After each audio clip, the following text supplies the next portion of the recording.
Okay, I think we're good. I'm trying to think, what is the last thing that because the last time we played it, the power or the internet just died. Hello. Indeed, we are good. Yeah, remember when my freaking internet just like exploded / died? That was so fun. It was like, why? Why did you explode? That was so fun. Of course you do. I'm trying to remember, what is the last thing that you guys probably heard?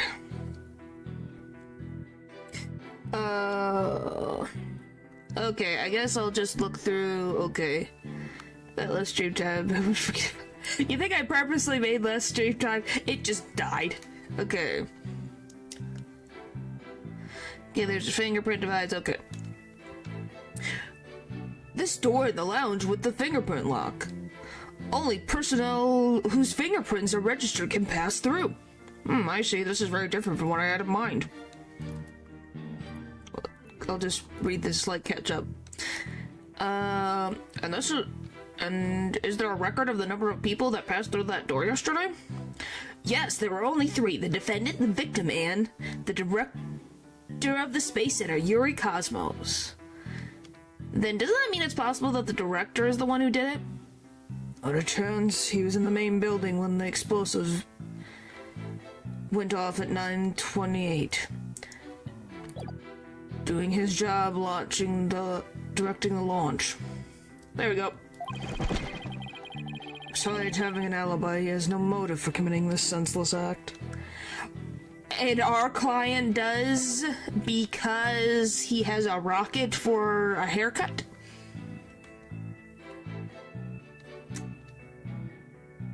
Not really seeing the connection here.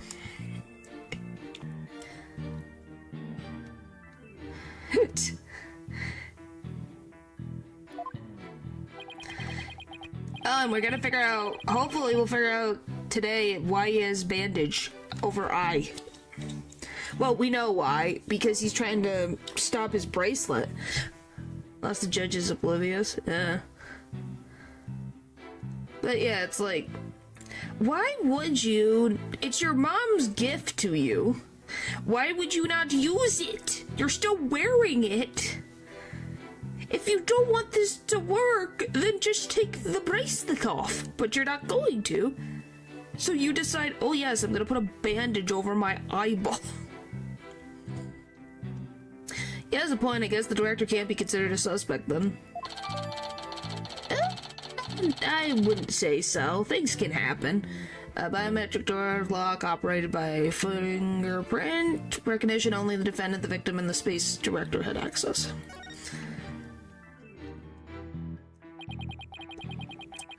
They made it back as far as the boarding lounge. Hold it!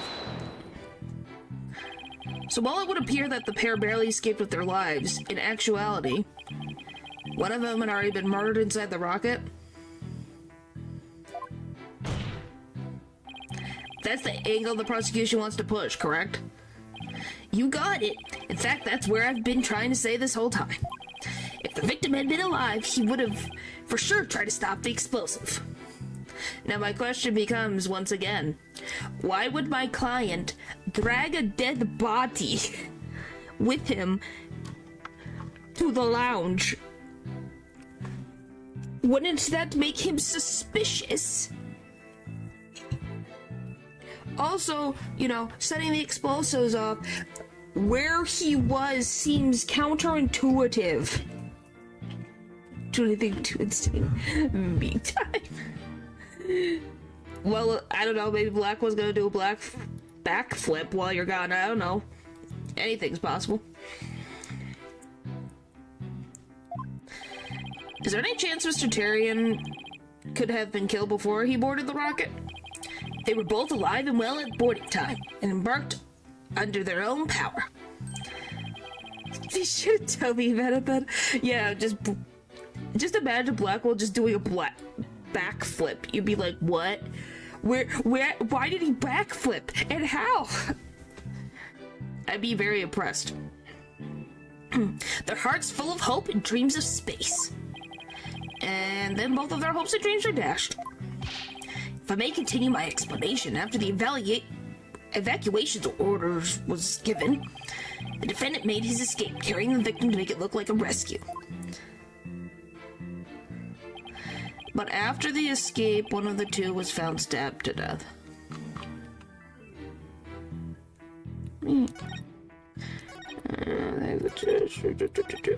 As before, explosive, one on the main floor.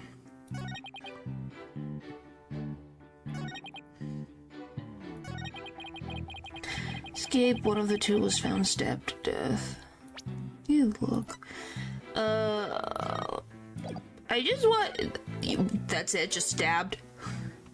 Just stabbing. The victim was discovered in the third floor lounge in the building.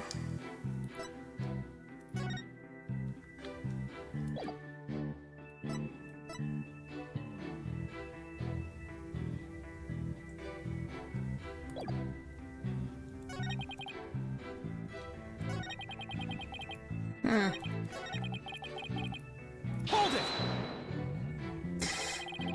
And who was the first to find the victim?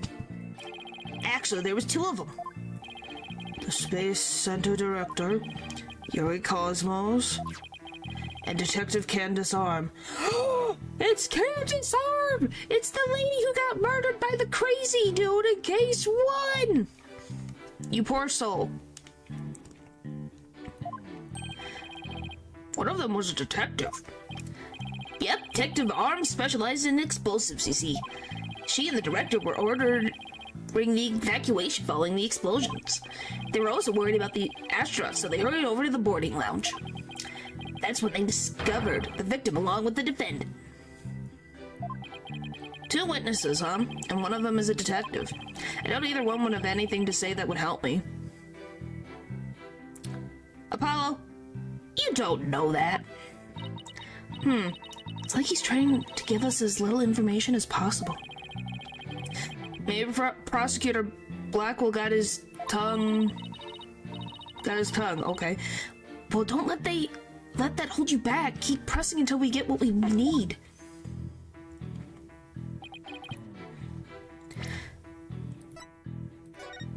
Only the prints of the director, Starbuck and Tyrion are authorized. An independent security company manages the usage records. Backup power allows it to function even when the power goes out. Attempts to use print recognition are also recorded via security cameras.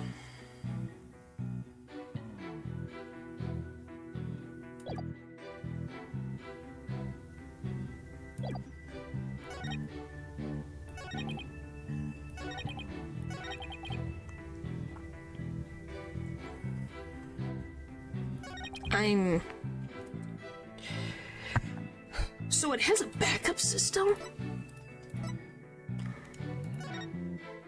Backup power allows it to function even when the power goes out.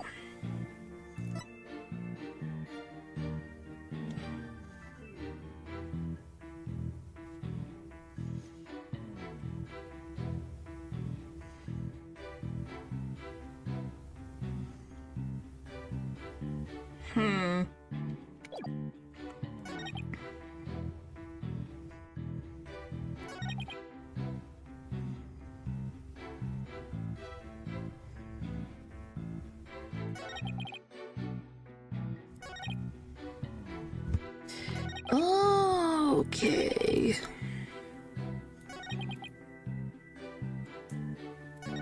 What did you have to say? I wish you'd give me a hint. Guess I just gotta look at everything again. Oh, how powerful were the explosions? Well, the one in the main building wasn't strong enough to bring the place down. But the room it went off in was burned black. Thankfully, no one was hurt. Due in large part, of course, to me stepping up to lead the evacuation. Wait, what were you doing there in the first place, Detective Fulbright? I'm Bobby Fulbright, hero of justice. I'll be there whenever, wherever and whenever people need my help. I go to the other side of the world or even the edge of the universe. I'm not sure he knows how far that actually is, but I guess I'll leave that one alone. Admirable decision, Justice Dunno. Huh? What did he decide? Anyway, could you describe what it was like at the Space Center at the time?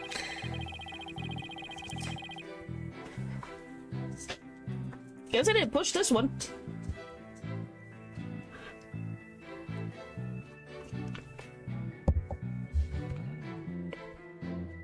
Again.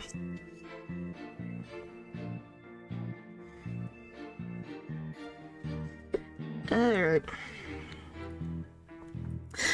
The explosive cut the power to the central bank of elevators in the third floor lounge.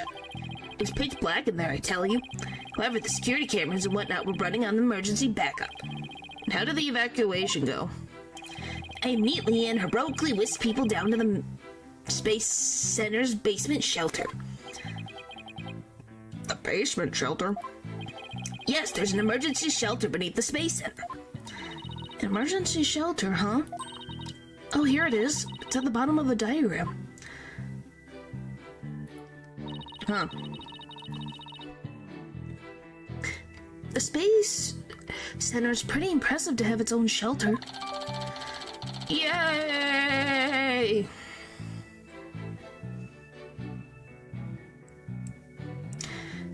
New stuff! Power outage and evacuation seem unrelated to the murder at this point. I guess I'll leave that aside for now. So there were 2 explosions in total, correct? Yep, that's right. Well, that's new information. On the 2nd floor of the Space Center's main building and one in Launch Pad 1. Police officers and riot police gave evacuation instructions immediately. There was a power outage and the affected areas remain dark. Welcome back. We learned that apparently Fulbright was at the space station. He was there. It's like, this guy is everywhere.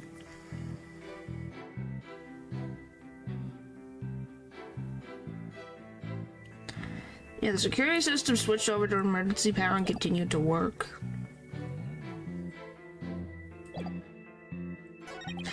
I know he ain't a suspect, I just thought you'd find it funny that he was there. It's like, why are you there? Aren't you supposed to be babysitting Blackwell all the time? Well, yeah, we know he isn't.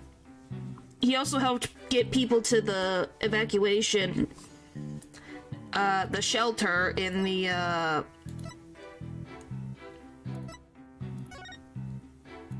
to the shelter down here in the basement. So, he was around there at the time. So I don't think he could have caused the explosion if he's helping her out down here.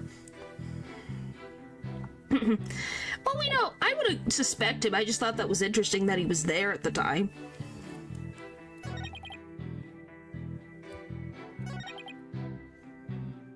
Did I get that second one? Hold it! Okay, let me get this straight. Mr. Starbuck rigged a rocket he was going to board with explosives? Huh? What are you talking about? If the defendant really did plant the explosive on his own rocket, he'd get caught in the explosion as well.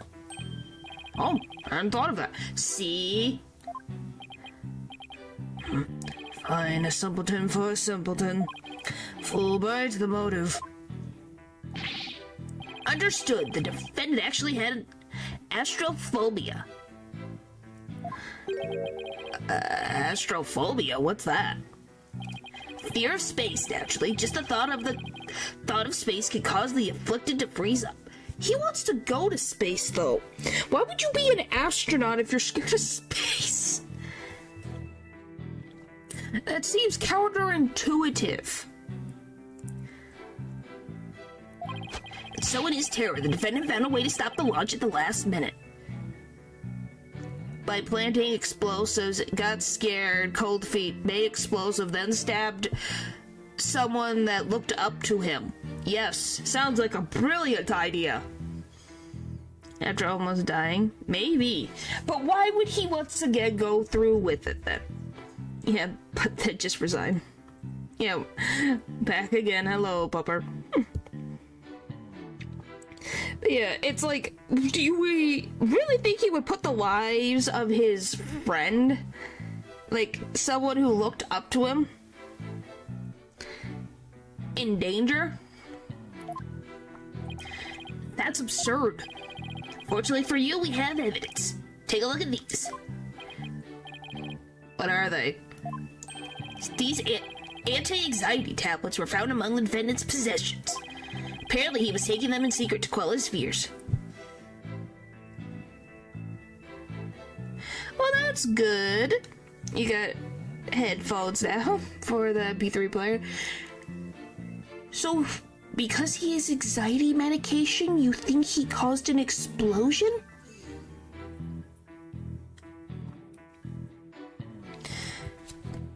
Fulbright, are you stupid? What do you mean? Oh, he takes anxiety medication. Means explosives. Does this sound like insanity?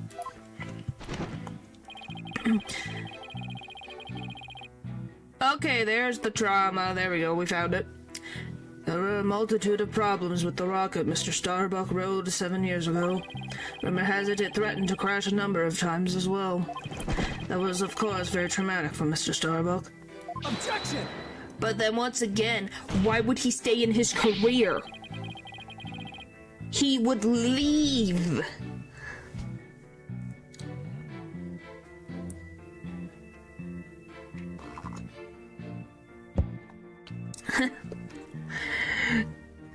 Well, yeah, of course you could convert music on CDs to MP3s. But that doesn't mean he'd go as far as to blow up his own ship. Silence! The defendant couldn't bear to mar his good name, now could he? Not after the media had branded him Soul Starbuck, space pioneer extraordinaire. You really think this man is worried about that? This man worried about that? Uh-huh.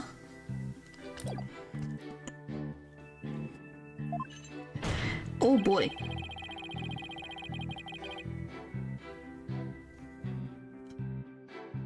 Yeah. It makes sense. Given these conditions, the defendant could hardly run away like some base mutt. What, so that's why you think he resorted to the explosion? Naturally, he constructed this act of sabotage in an attempt to blow up the space center, which would effectively abort the mission, but spare his reputation. But then once again, why would he murder his co-worker?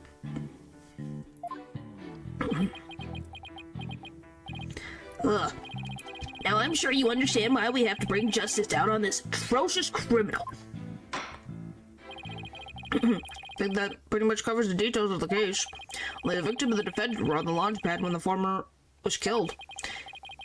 If this is true, then only Mr. Starbuck could have carried out the crime. Oh, the other thing you probably missed. The ones who first discovered the body, there was two.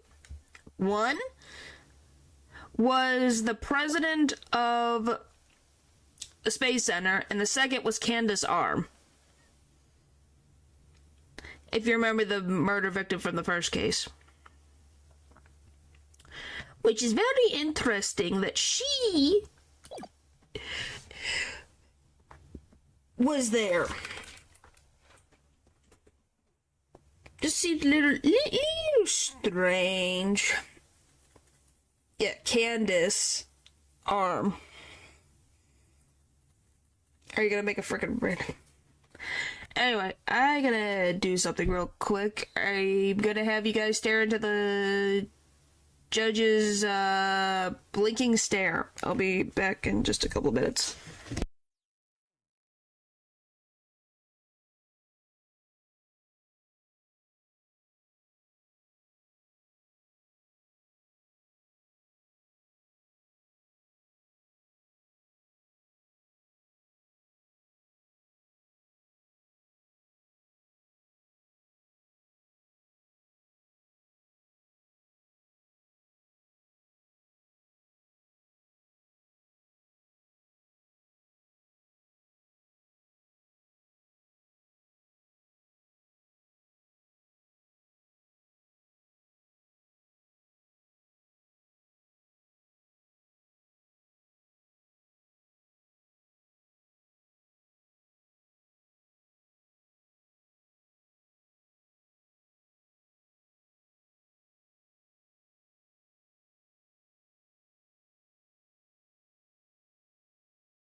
Hello, I am back. What do you mean, what is wrong with the judge? I think he's funny. You guys don't like him? He's been here since the beginning with Phoenix, throughout his whole journey.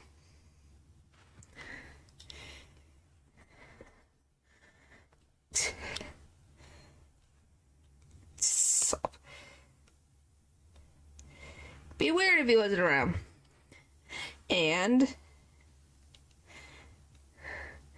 But I wish he had more of a backbone. It depends. Sometimes he does have a backbone, you just don't get to see it.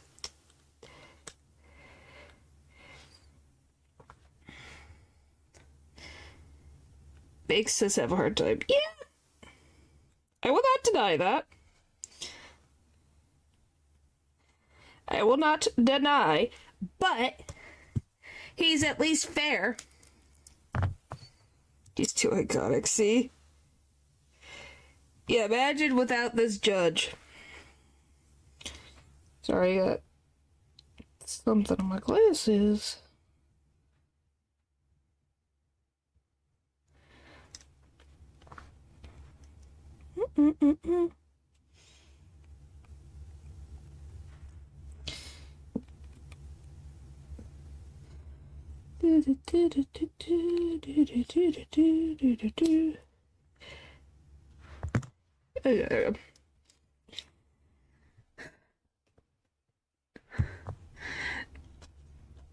It doesn't mean it should stay. Okay. But well, I think he's been good so far. Anyway, if this is the truth, then only Mr. Starbuck could have carried out this crime. What little could I get out of him only hurt my case.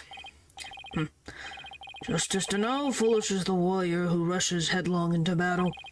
Preparation is an essential element of battle, so I advise you to take a gander at this. What is it? Is it the security footage? I was gonna ask about that. Footage from a security camera. As the two astronauts emerge from the bowels of the Launch Pad 1 corridor.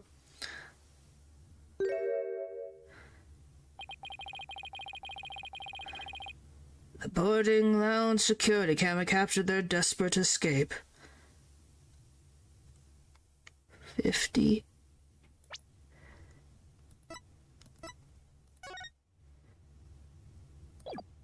Huh.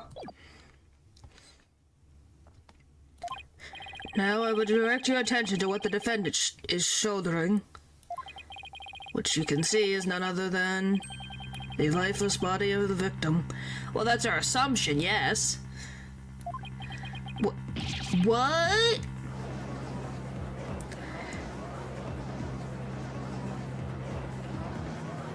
Yeah, no, you'll have the box is just here.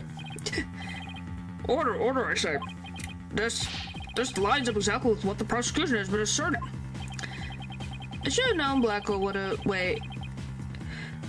Did he even have a stab wound? At all?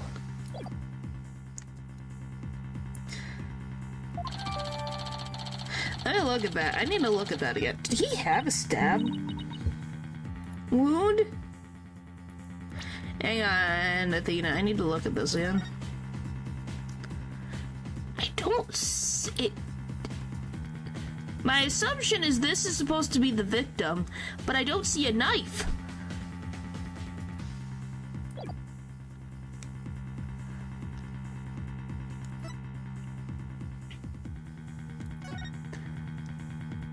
Yeah, it'd be right next to the logo. I don't see a knife.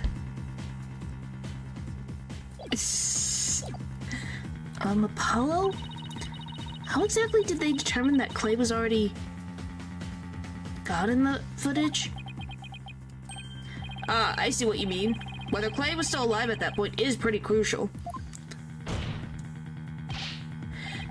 Your Honor, please take another look at the footage. Is it possible that Mr. Terrian was still alive here and that Mr. Starbuck was helping him? Well, I believe you're right. one man carrying the other to safety. What a beautiful expression of friendship. Silence.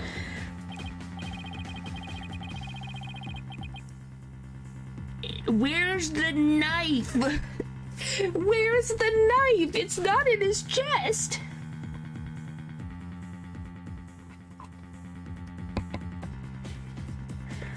I don't even understand what it means anyways. Perhaps that's what it looks like to a one-eyed hothead and a dotard. What the frick? Someone's mean today, but it only makes sense if it's the victim's dead body. What do you mean? Fulbright explained it to Justice to know. You got it. Ready, kid? If the murder had occurred in the lounge, someone could have spotted it. Anyone can enter the lounge, after all. But doing it while they're alone in the spaceship, that's a horse of a different color. Objection! But you can't deny that there's a possibility the murder could have happened in the lounge. All that video shows is a man helping his fellow astronaut out. Silence.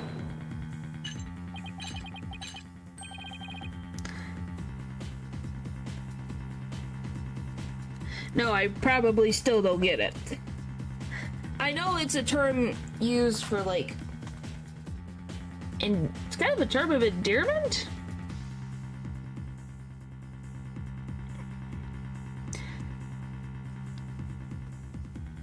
Okay, I thought you were talking to me.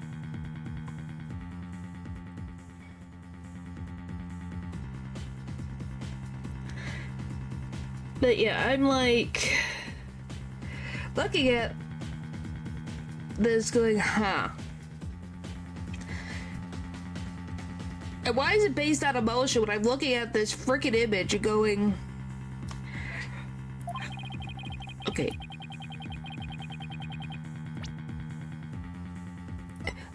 What do you mean? Where's the knife? Show me it. Where is it? It's supposed to be right here. Where is it?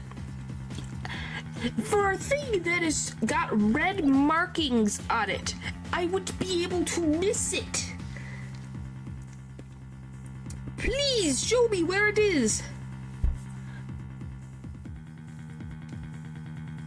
Please explain to me where this alleged thing is. I would love to know. I'm gonna say, isn't... Paul, aren't you gonna say... No, it's because my chibi form here bounces around like a marshmallow and jello, so it's funny. I was gonna say seals.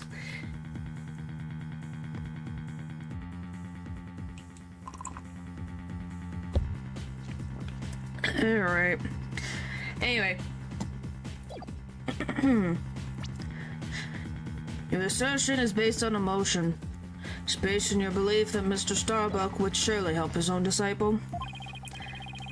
Like I said, it's because I have a tiny form and I bounce around like a marshmallow or jello. But you have no logical explanation as to why the victim could still be alive. Because the most simple answer is the easiest to understand. Fortunately, Mr. Justice, the prosecution is right. Your argument is lacking in sound logic. Okay, then. But it sounded perfectly logical to me. Well, Mr. Justice, if you have no further objections, I believe it's time to bring this cross-examination to a close. Objections? Well, Hold it! Thank you, Athena. Your Honor, the defense requests a little time to think and regroup. Given the facts, I'm not so sure I see the need. What is it, Athena? It's just... there's something that's been bothering me. If it isn't the defense stalling for time, as always. Very well, I'm feeling generous. You may have a small measure of time. Yes! You have 5 seconds. How rude. What the frick? Oh, how generous of you. 5 seconds. 5 seconds? After that, I declare this cross-examination to be closed and the verdict to be rendered. Your boldness, raise your gavel high. Time for a countdown. Oh. Ready? We don't have time. Spit it out, Athena. Only 3 more seconds. Look, I don't think the prosecution's explanation is very complete. Meaning there's something missing. Like they conveniently left it unexplained. Something they didn't explain? Something they didn't explain. Ah, you're right. I think I know what you're talking about. Is it the knife or is it something else? 5 seconds are up, Mr. Justice. Is there anything about the prosecution's argument that you'd like to rebut? Probably. I gotta figure out what the heck it is. But I'll figure it out. Yes, Your Honor, actually there is.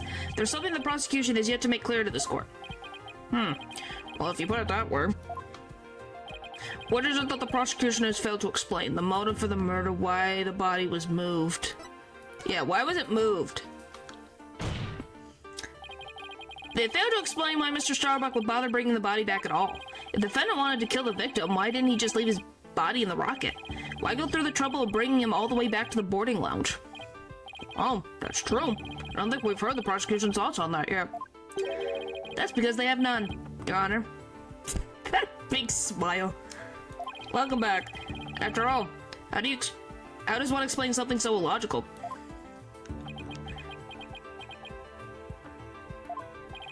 The prosecution is claiming that the defendant moved the victim's dead body. But what if the entire premise of that argument is wrong? Then let's hear your theory, Mr. Justice. The defense proposes that the defendant didn't kill the victim, he was helping him. What the frick was that? Jeez. Fulbright, explain it for a sad friend here before I nod off to his monotone monologue. Inform him exactly why Space Boy moved the victim. Huh? They gotta be joking. It's simple. Mr. Starbuck did what he did to direct suspicion away from himself.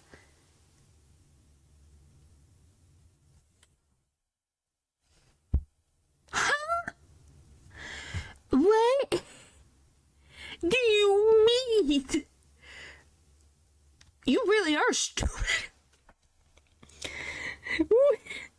Oh, what do you mean? Oh yes, he's tried to take it away from himself. Uh-huh. By being in the same room as the body. Uh-huh. Makes sense. No.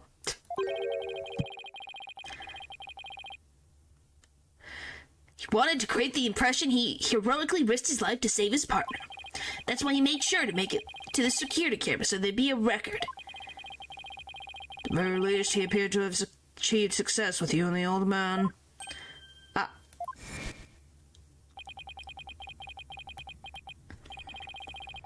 So we all agree that is being dumb. Like, this is dumb. The average person wearing a spacesuit weighs easily over 200 pounds. Saving the life of a partner who weighs as much while trying to escape deadly flames. What a dramatic sob story fit for the silver screen. Indeed, I was completely taken in by the humanity of the story. You see, yet the true ending is all the traces of his Hemi act were meant to be blown up. Yeah, so now we arrive at the thrilling conclusion. The third explosion. There's a third explosion? Objection! What are you talking about? There was no third explosion. Silence. Indeed, you are correct. But that is thanks to Detective Arm. It was she who identified and secured the explosive. Well, if it's the explosive that I'm thinking of, she prevented it for a couple hours. Because then she died from the explosive hitting her on the head. And then exploding in the courtroom that we see here. So, you know...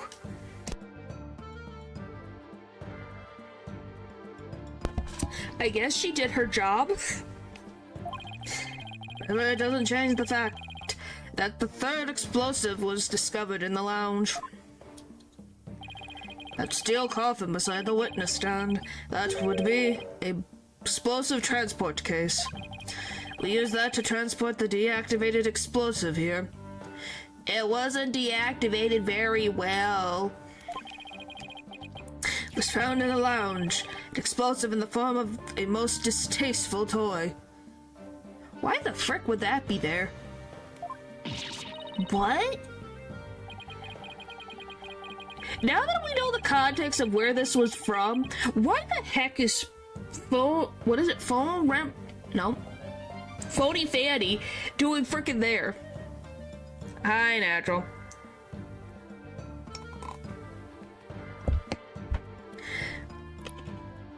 What an entrance.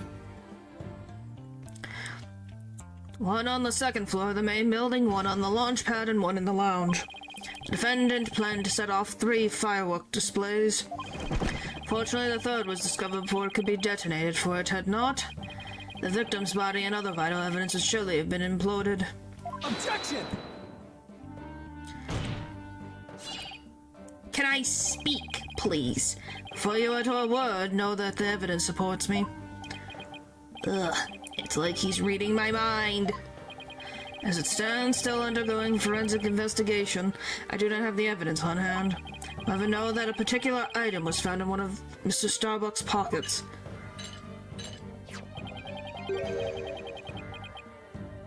Oh, that was in his pocket? Well, now that's actual evidence and it not good for us. Oh, boy!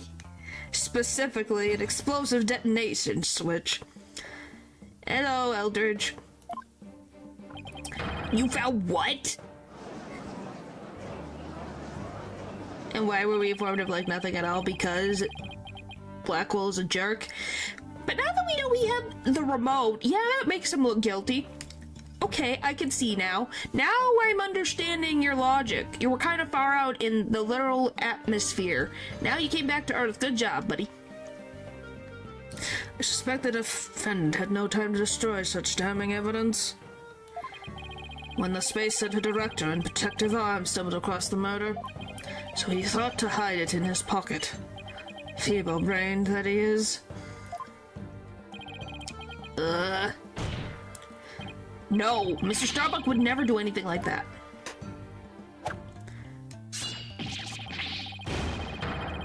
Jeez. Apollo? Justice Snow, open your eyes and see the truth. This appears to be irrefutable evidence that the accused set off the explosions. No, there has to be some kind of mistake. This can't be the truth. Still can't accept it? You'll believe in your client, come that what may. Then why don't you cross-examine the defendant himself? This has got to be a trap. It's like Blackwell's controlling the entire game. Yeah, it seems like he was waiting for me to bring up the body-moving issue. Why do you say that? Because he just the right argument when I pointed it out. And to really rub it in, he had a decisive piece of evidence up his sleeve, too. He was trying to shake my faith in Mr. Starbuck and break me down. Making you cross-examine Mr. Starbuck at this point was part of his plan, too? Totally underhanded, but I wouldn't expect anything less from him. Now let us hear from the arch-villain, the fiendish murderer himself. Famed astronaut Solomon Starbuck. Oh boy.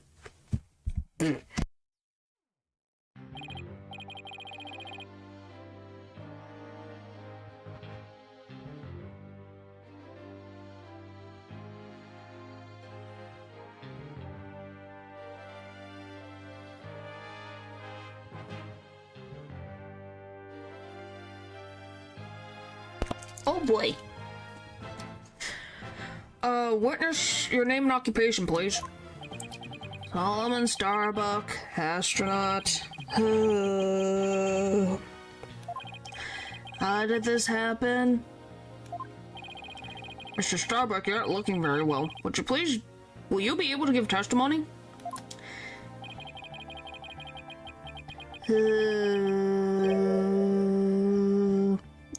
No. Well, unfortunately, no is not an option. You're being accused of the Space Center explosion and the murder of Clay Terran. Hello, Val. Please testify to these allegations.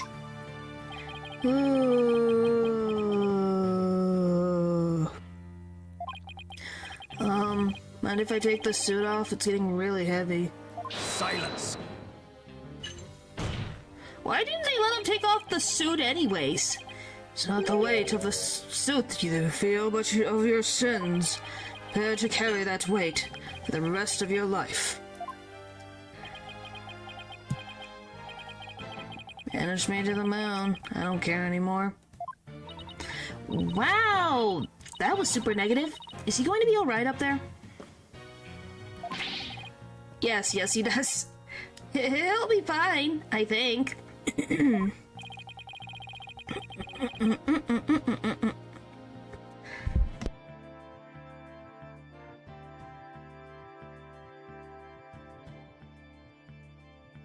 As long as he doesn't totally give up and say he did it, that is. Please don't do that. Please don't open your mouth and say that. Please don't open your mouth and say that. Please don't open your mouth and say it. Please.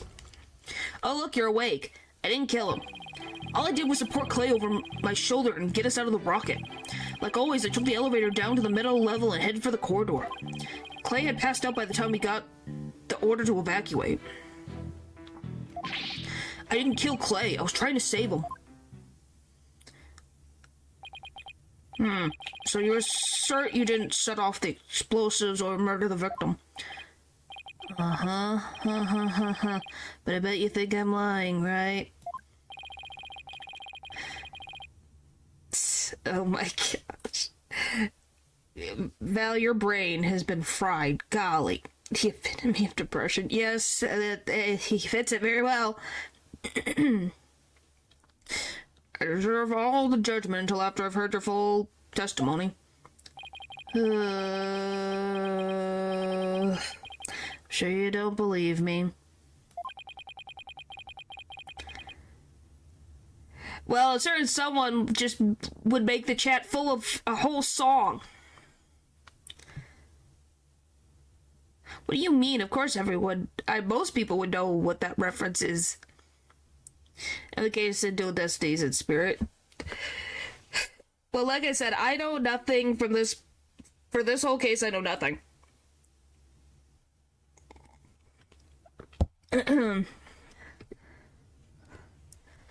What do you mean, who?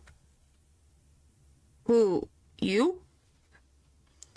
I bet you don't even believe I'm an astronaut. I don't think the judge doubts that. Where is it like that except an astronaut? Miss Holbag wore a space-like suit, but she's not an astronaut. Well, thanks, Papa. I appreciate it. I will say that when I saw you in that movie, you appeared quite courageous. Though I suppose reality never quite lives up to the fantasy. Oh, guess I'm just a big disappointment.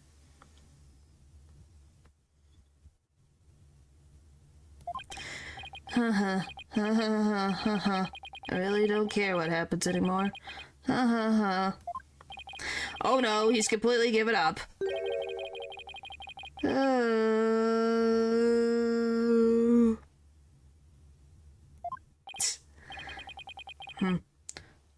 What a depressing fellow. You sang so many songs in my chat, Hatcher. I think you're good. If you would have joined me in the clink, I imagine that annoying sigh of yours would rub off on the other inmates. Like how it rubbed off on Prosecutor Blackwell a second ago?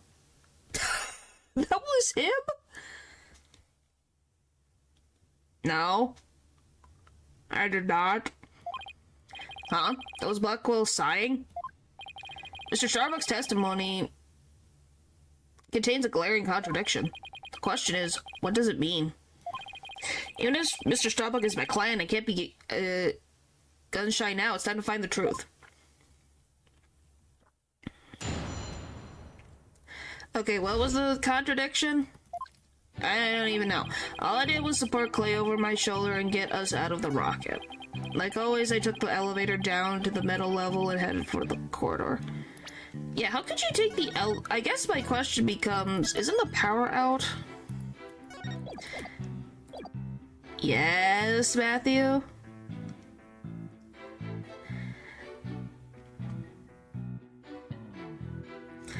No, I have not seen that before. I guess we'll get to that when we get to it. Hold it!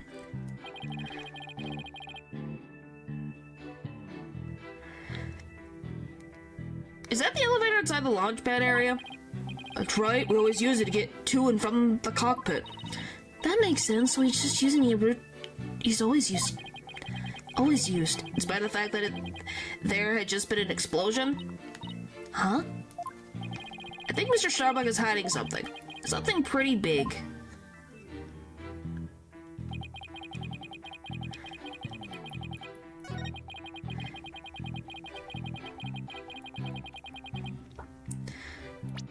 Like, I probably saved. I'm doing it again because that's how my brain's gonna work. Alright, present. No, go back.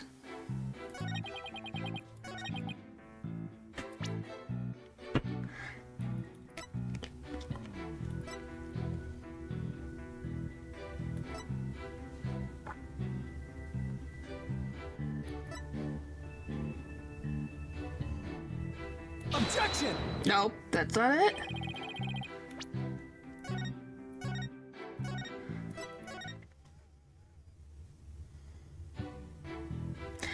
I said, make his head a highlighter or a pencil.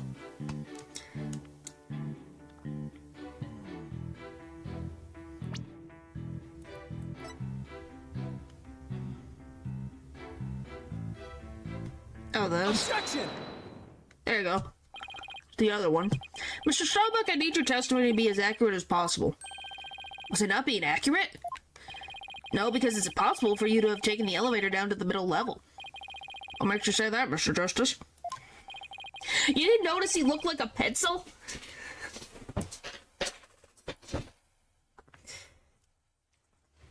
It's kind of... What, Apollo's? He kind of looks like a bird. Like, these are the little tufts of hair on a bird's head, and then this is the body of the bird. Please recall where the explosive went off in Launch Pad 1. Also recall that after the explosion, the middle level elevator was engulfed in flames. Oh, you're right. Which means... Exactly. The launch pad's elevator would have been unusable, in other words. Mr. Starbuck, your statement is decidedly inconsistent with the facts. What's with the helmet? Mr. Command! Mr. Command, do you read me? Come in, please. Objection! This is Mission Command. I order you to pay attention. Stop this nonsense and answer my questions, Mr. Starbuck. My helmet. My oxygen tank! Oxygen concentration and body temperature declining. Requesting medical assistance.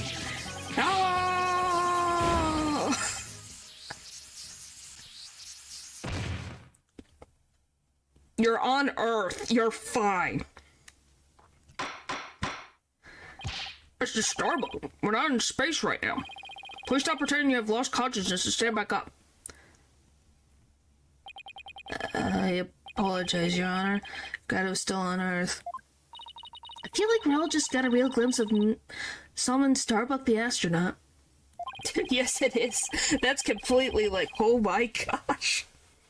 It's like, you're on Earth. You're fine. There's oxygen everywhere. Yeah, it seems more like an astronaut now than when he was doing all that sighing.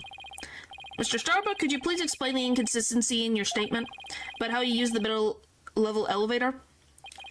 I was nervous and I said the wrong thing. I'm sorry. Oh, probably. Mary had some problems. I actually took a different route, I think. A different route? I hope you're able to deliver a straight story this time. I'll get it right this time. Maybe, no, I mean probably. Probably. It's understandable to be nervous, but let me remind you, your accuracy is paramount in court.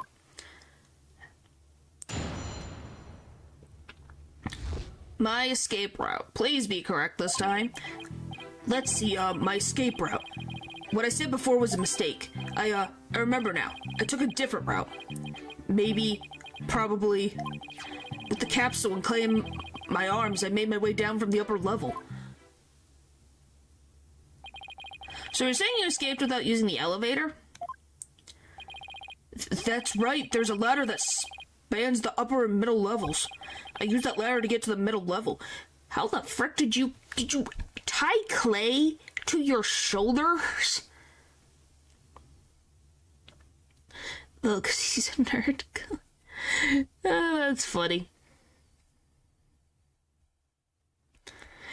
But yeah, how do you... Clay is not a child, he's a full adult. And you're wearing spacesuits on top of this, plus you're holding the freaking other device. Still moving then? That's what my guess is, because how else is he gonna get him down because the elevators can't be used. And the only thing is the ladder. How is he gonna get down? He's a child picker. That's a pretty big child then. Right here.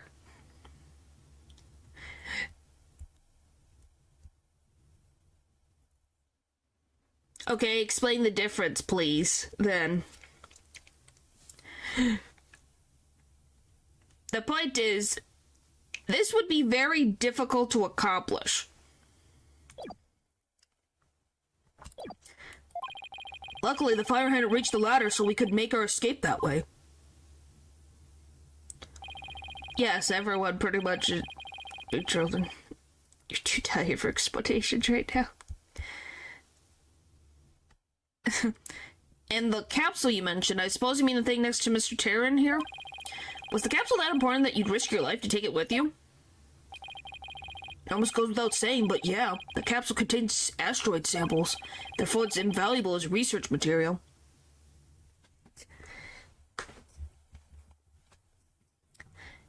Haha, you're so funny. Naturally, you're a cat, so you're tiny anyways. Suits provide pressure and air for brief decompression. They are not capable of managing heat and do not protect from radiation or meteors. So, are you saying these suits were the best thing for them? Would these cause them more problems when there's an explosion not that far from them as they're climbing down the ladder? You're tiny and mighty. Oh, Andrew, you're very funny. I just love that comment. With the spacesuit on, Clay weighed a ton, but securing the capsule was also important. I need you to answer to the best of your ability. Mr. Starbuck, please remember that your verdict is writing on your testimony. Maybe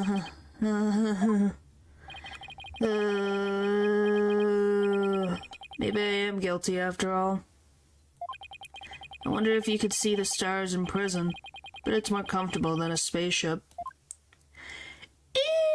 Probably not. It's probably maybe just as comfortable, if not more uncomfortable.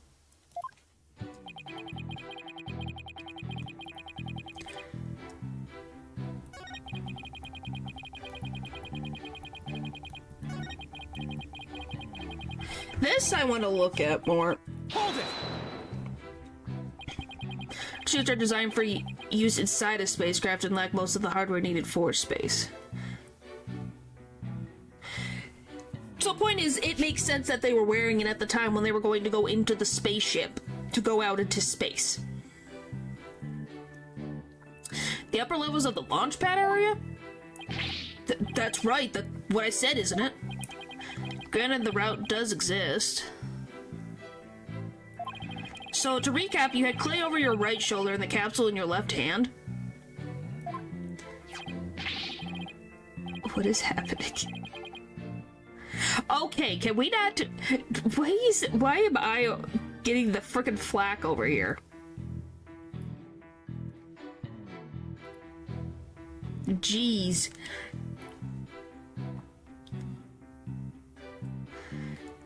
Yeah, it's really important, so I couldn't let it get burnt up. So even though clay was really heavy, I couldn't afford to carry him with both hands. I did the best I could with him over one shoulder and the capsule in my other hand. I don't think the meaning of what he just said has hit him yet.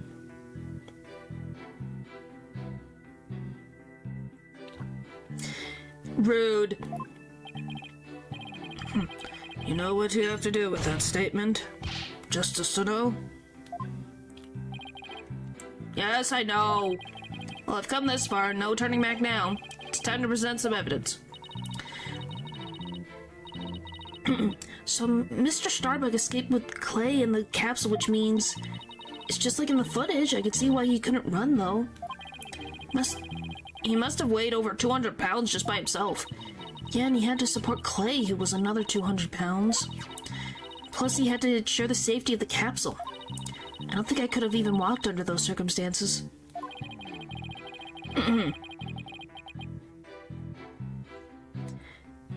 Well, actually, I've grown a little bit, thank you very much, so, huh.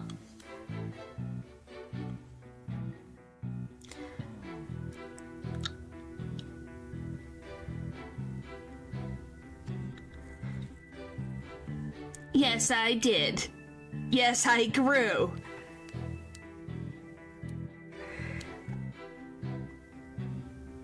Yes. Was that even like... It's not crazy, it went up a bit. Like... Frickin',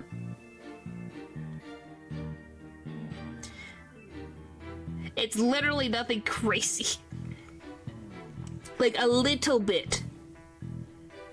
I never admitted anything. Bold's assuming, like I said. You guys think I'm old. I said I'm 800 years old. You guys think I'm older than the dirt, so who knows?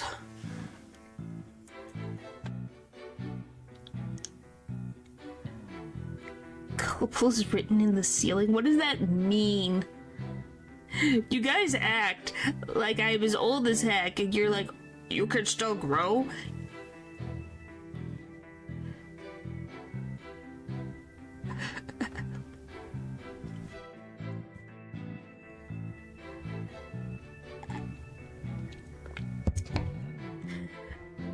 You guys are definitely... The amount of times you retain information, you guys, is kind of terrifying. Golly.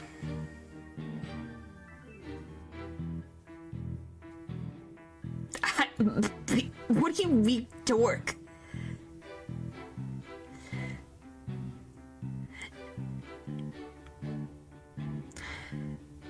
Oh boy. Don't feel bad, Upper. I'd have to double check.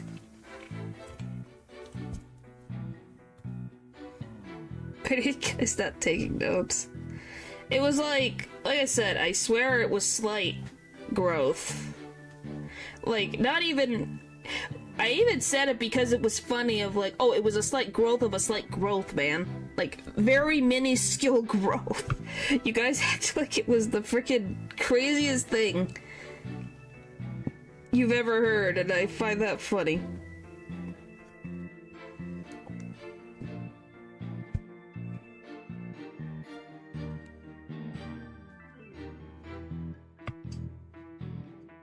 What do you mean measurement error?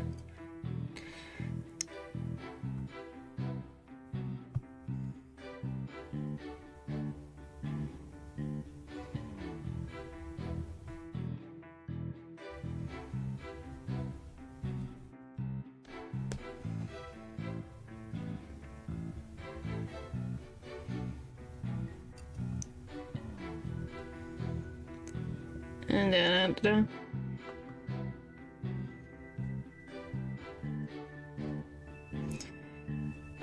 Okay, can I have... There it is.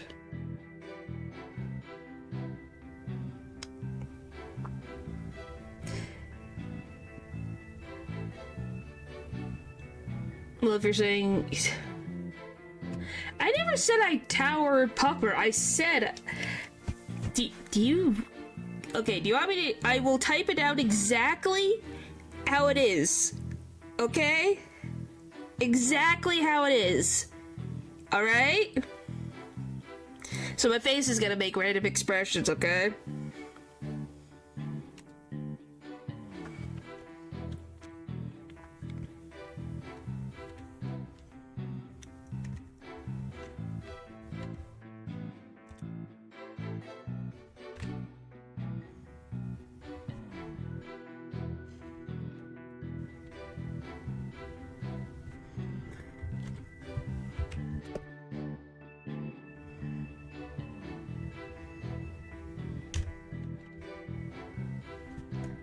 I gotta figure out how to fix my expression. Gosh dang it. Ah!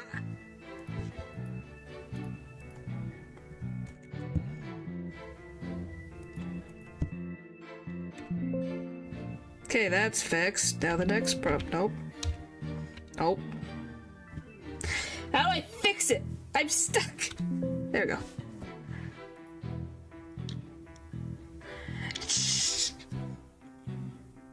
Now, do you understand what I mean by it wasn't even that big of a percentage increase?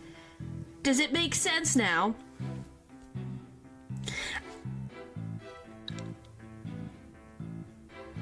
If you give me like 2 seconds, it's whatever. Well, I was 152 centimeters. Yes, I said it was an increase, but a small increase. Wasn't, no, maybe I messed up 150. Hang on. 2 centimeters. Maybe I messed up.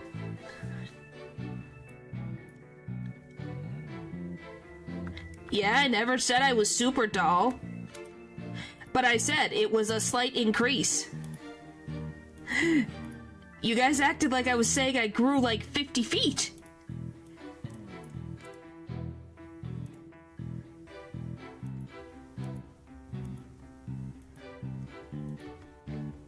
Yeah, 152.4. See?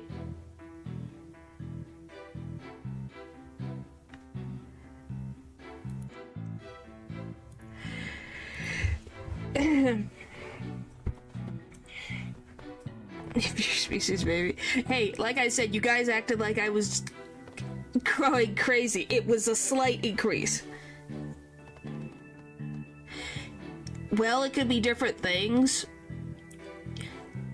At least from my understanding, Earthlings' brains don't stop growing until 25, so slight increase in growth wouldn't surprise me.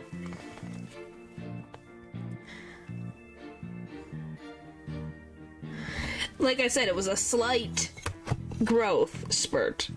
Nothing crazy. Is it 26? Okay, then 26. You get my point. So it wouldn't. You might get a growth spurt.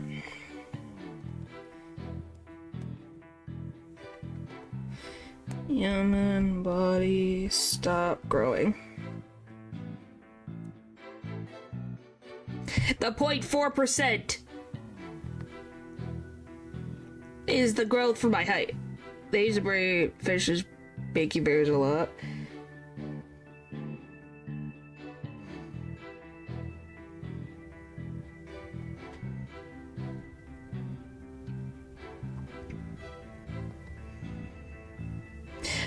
So growth charts show that most grow very little after the age of 18. In rare cases, some may continue to grow in their early 20s.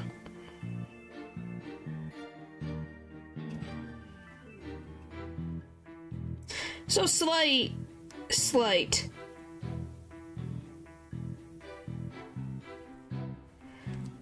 So it's stuff like slight.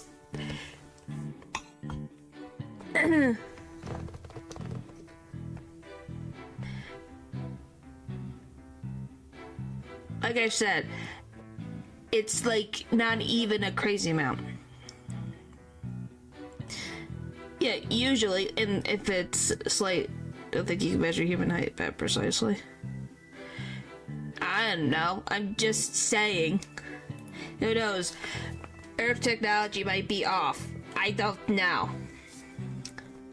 My point is us talking about my height while I'm being stared down by Athena over here.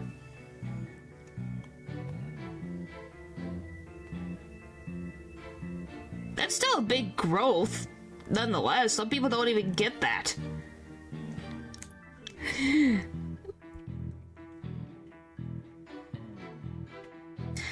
Walking straight forward is probably about all I would have been able to manage.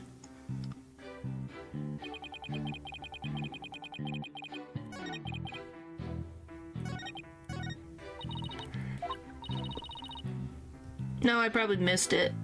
What did I miss? Oh, I saw that you said be around 4'6". Hey, you grew.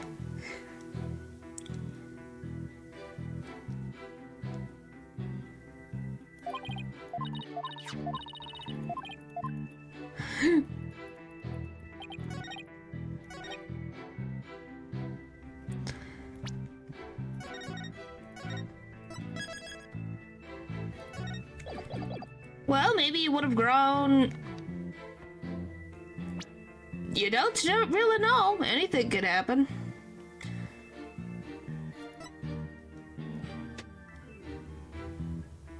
Objection! Okay. What, your sister's taller than you? Mr. Starbuck, why don't you just tell the truth?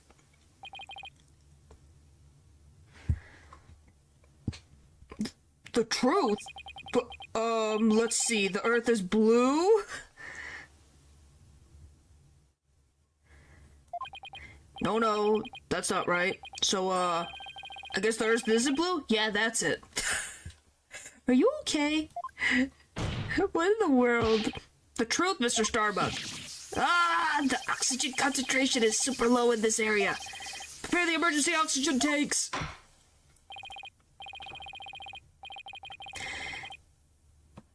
You might. Mr. Justice, the witness appears confused. Please help draw the truth out from him. You're the shortest? Your family's freaking tall, man. What genetics do you have in your family? Jeez. I didn't know a cat family could freaking be so tall. Mr. Starbuck, under the circumstances at the time, you couldn't possibly have reached the boarding lounge via the upper level route. Huh? Not as long as this was along the escape route.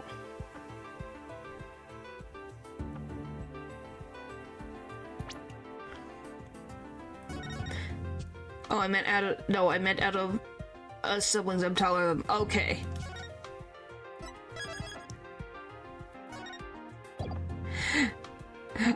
Well, you say I'm the shortest out of all of us.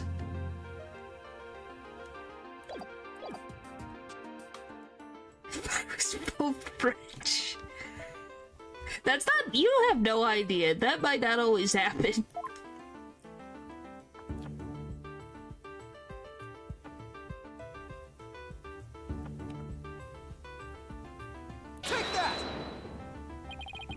To get down from the upper to the middle level where the Launchpad 1 corridor is, you would have to go down the ladder. Isn't that right, Mr. Starbuck? Of course, that was the only way we could escape. Objection! But how would that work? At the time you were sporting Mr. Terran over your shoulder, were you not? And remember, he was in full space gear as well, putting him over 200 pounds. Oh... Means it's somewhere in your genetics. Well, it's easy on the moon. Gravity is only 1/6 of what it is on Earth. Objection! But the Space Center is located on Earth. Short of being an octopus climbing a ladder with an adult male in space gear in one arm, while carrying the capsule in your other is impossible, wouldn't you say? Oh. So, Mr. Starbuck, how exactly did you climb down that ladder with your arms full? So he's gotta be awake. Like, Clay has to have been awake at the time. Mr. Starbuck, come clean and tell us the truth, now! Oh! Engineer, where's that engineer? Oxygen leaking due to faulty maintenance. He went away. He flew away. Oxygen leaked due to faulty maintenance. Evacuated immediately. He literally flew the coop. Ah, help! Caught on the ceiling. Help? Anyone? Bailiff, prepare the cherry picker. We must launch our rescue mission at once. Well, that's one way to take off while being questioned. I'd rather prove his innocence so he can go to space again someday for real. He's hit the ceiling. He made it to the ceiling.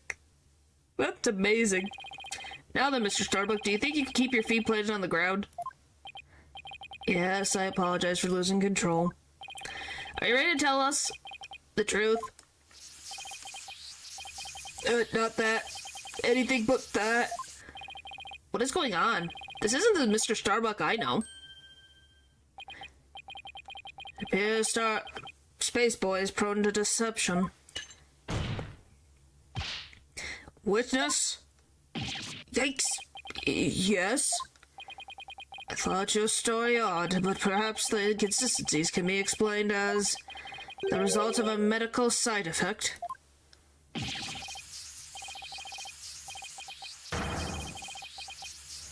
Oh! Prosecutor Blackwell, please don't talk about that. What are you talking about, Prosecutor Blackwell? Didn't I already state that Spaceboy is ironically terrified of going into space? That's why he took some precautions just before the launch. For you see, traces of this anti-anxiety drug were found in his system. Oh, I sense things are about to nosedive. Are you gonna tell me... Are you going to tell me that his medication made him delusional? What are they gonna say? I guess we'll find out. You got it all wrong. I told them during the investigation, too. I don't know anything about any drugs. I never took any medication, I swear. It was found in his system, but he doesn't even remember taking it? How could that be? Somebody must have slipped them to me. But I guess maybe that's why I don't remember. Because of the side effects. Yeah, that's why I don't remember much about what really happened. Yes, that's the logic we're at right now, Natural. That is also a possibility. What? But why try to give him antidepressant? Like, why? Like, does he have a prescription? Is this a prescription? Because if it's not, then it's weird. Did I say anxiety? I bet. Did I say it or did these?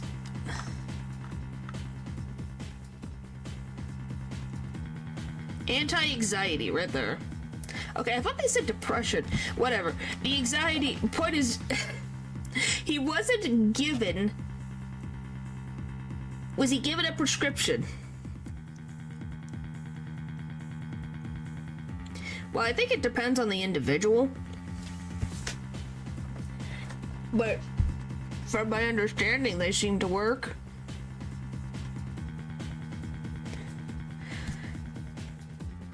Order in the court. Can't get any useful testimony out of him if he doesn't remember anything. This certainly explains why his testimony kept changing. And the first few times of taking them can cause heavy side effects. Oh! Then they must be high doses anti-anxiety. Jeez. Why didn't he just tell me he couldn't remember? Guess he didn't want anybody to find out he was terrified of going into space. Maybe I really did do it. Which brings us to the answer of our original question of how the witness climbed down the ladder with a dead body. It does? So what is it? A dead man feels no pain and makes no complaints. Justice to know. Are you gonna say he threw the body? You're going to tell me that he tossed his friend here? Are you gonna tell me he just threw him down here? What the frick? Wow. Wow, that's... They didn't say that he had any type of abrasions, though. Because wouldn't it say that he doesn't look like he has any other injuries, though? Like, there's no bruising. Like, he fell. His head looks fine. There's nothing here. So you would think there would be bruising if he was thrown from that far.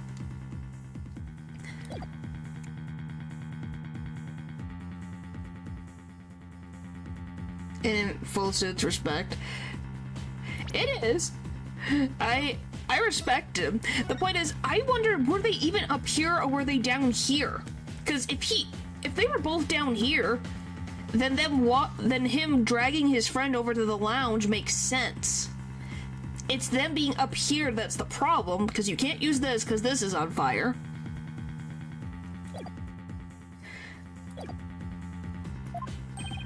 Oh my, I see.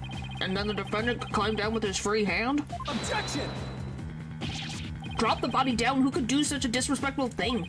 Besides, dropping the body down would leave marks on the body itself. See?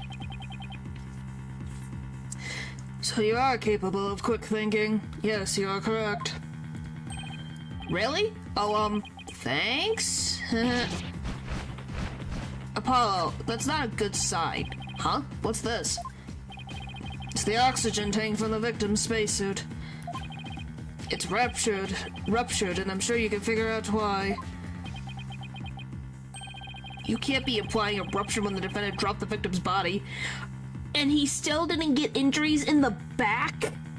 You're gonna tell me that the suit's oxygen tank broke, but he has no injuries on his back? Or his arm? Or nothing? I guess. I'm gonna be like, are you kidding me? Even if this is broken, wouldn't his arm hurt? And if it landed on this, his arm should be injured. Yeah, it's a good sign, but the question becomes, really? It's not good for our case.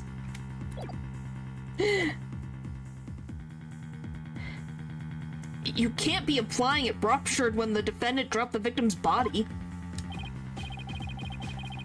For they fracture easily when struck. Objection! Even if that's true, the tank's explosion and the sharpener would leave its marks on the body. See? Yet according to the autopsy report, only the knife wound was found on the victim's body. See? You're clearly grasping at straws with this line of reasoning. Silence! A spacesuit isn't heavy for the sake of being heavy, Justice to know. So, yes, it's heavy, but if he's falling like a rag doll, his head is going to bang against the helmet. Is it not? Like, am I crazy? Like, his head is gonna freaking bang its head. His neck is gonna go boom, boom against the helmet. So where's the trauma on the head? What? What image did I place in your head? Because, yeah, it might... I'm not gonna say that, oh, he should be in full bruises all over his body, but he would have a concussion, something in his head that says that his head was struck with something. Oh, the ragdoll? Yes. Well, if he's allegedly dead when he is from the platform, he's not gonna do anything. It includes the latest technology devices, and it's made of fabric of tomorrow. The fabric is made to protect astronauts from the dangers of space. Yeah, but you know, the dangers of space don't also equate to Earth. I don't believe that at all. So falling a few Earth yards would hardly leave a mark on the wearer. Objection! Then shouldn't it be impossible to stab someone through it as well? Should, and yet though sheer coincidence, the knife slipped through the weak spot and the obstruction found its way to its target. Blackwell. Are you learning from Phoenix? This is called the Phoenix logic here. You're pulling at a teensy possibility. This is a Phoenix strategy. What are the chances? Yes, he's using our own logic against us. Oh no! You forget that our killer is an astronaut himself with the knowledge of how the suits work.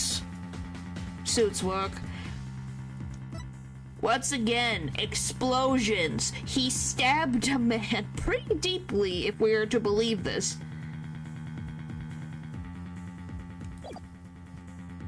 You're...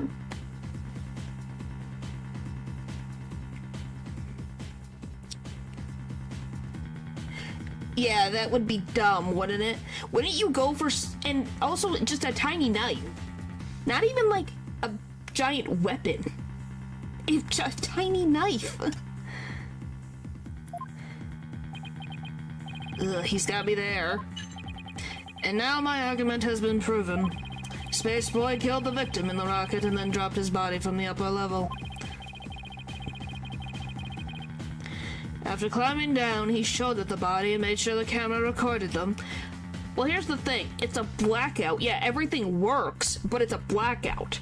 How the frick are they supposed to see where this is? It's darkness, mother trucker. Yes, we are. I don't like it either. There's no room for debate about these facts. It is clear that Solomon Starbuck is the only one who could have killed Clay Terrian. I don't believe that at all. Here are the reports regarding the astronaut's oxygen tanks. Consider it my send-off gift.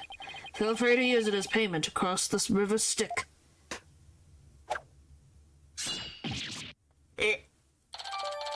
Oxygen tank. The victim's tank was ruptured with 0% left. The defendant's had 80%. Remaining oxygen is displayed on the shoulder. Hey, this report is pretty detailed.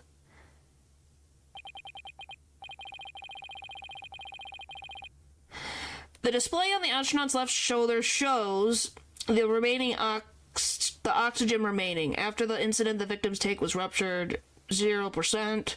The tank belonging to Starbuck, who claims to have carried the victim, said it was 80% full. Tanks were functioning properly at the time.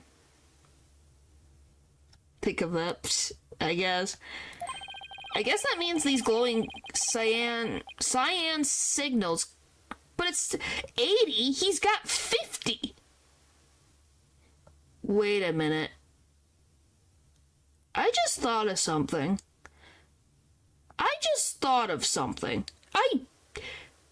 What if this is Clay? And Starbuck is unconscious. That's what I think is happening here. Is that this is not Starbuck, this is Clay. Because he's got 50% in the tank over here.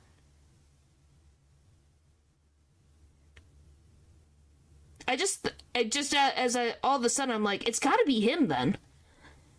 So what the frick happened to Clay during the time of them making it down from near the rocket to the lounge? What happened? So something happened. Oh, I'm done for. Going to prison instead of space. Okay, can I present my evidence, please? As well and get stabbed when they were both out? It's possible. It's a definite possibility if we are to assume if my assertion is correct. Which... Hang on, Blackwell. Hang on. Let me read that again. Was ruptured.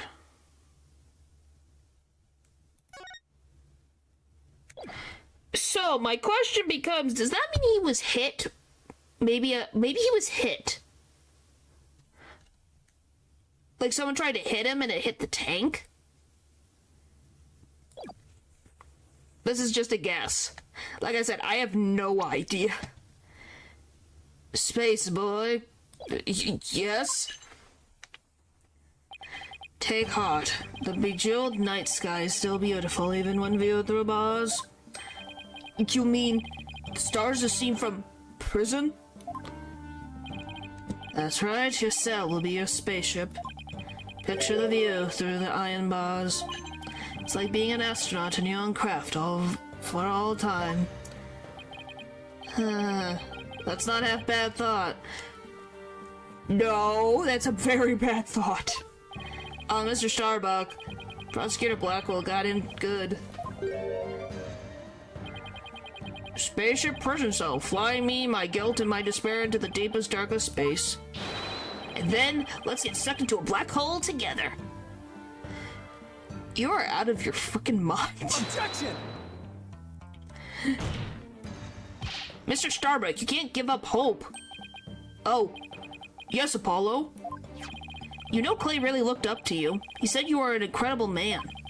He said you'd never give up your dreams and passion for space no matter the situation. You said that?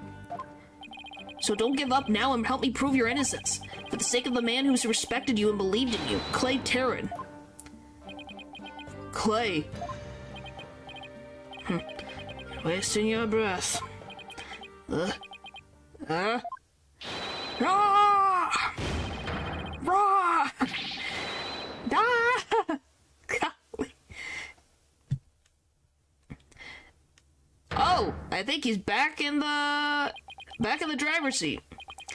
Apollo, thank you. I can see things clearly now. Mr. Starbuck.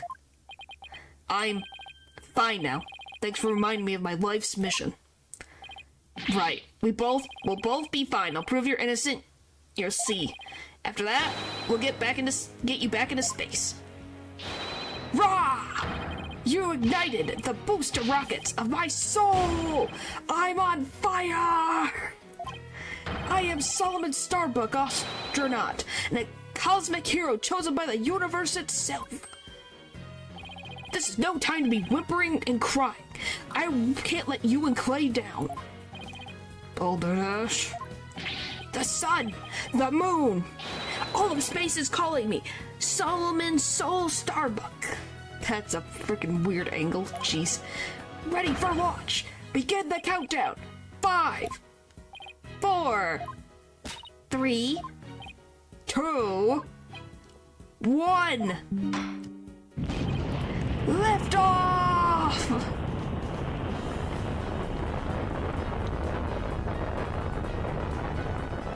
Wow, that was actually impressive.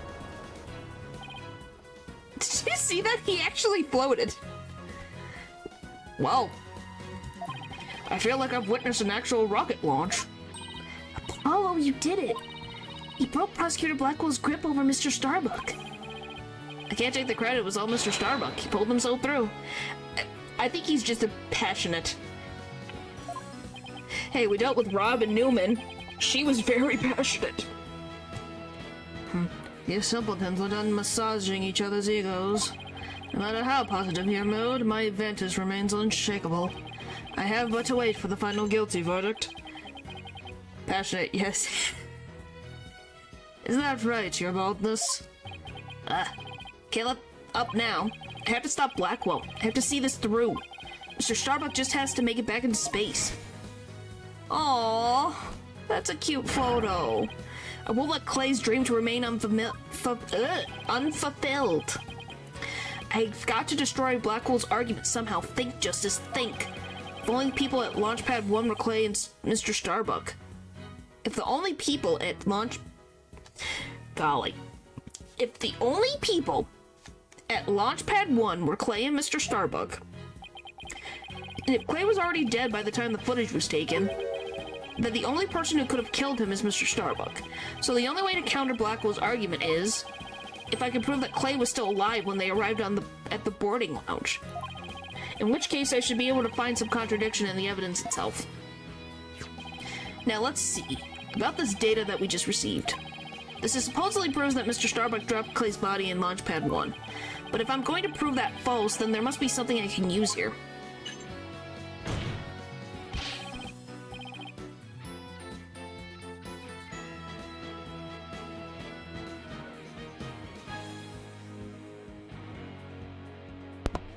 Enough with this fuss, your boldness. Let's have your verdict. Objection! Prosecutor Blackwell, you seem to be in quite a hurry to rush the verdict. But about this oxygen tank data you submitted just now. Yeah, he does. It says that Mr. Starbuck's tank had 80% remaining, while Mr. Terran's had 0. Do you stand by that accuracy of this report? Of course. Then I guess it simply means that it's faulty, as evidence goes. You will explain what you mean, Justice Deneau? It's simple. This evidence contradicts the facts of this case. Take a look here at the detailed description, you'll see what I mean.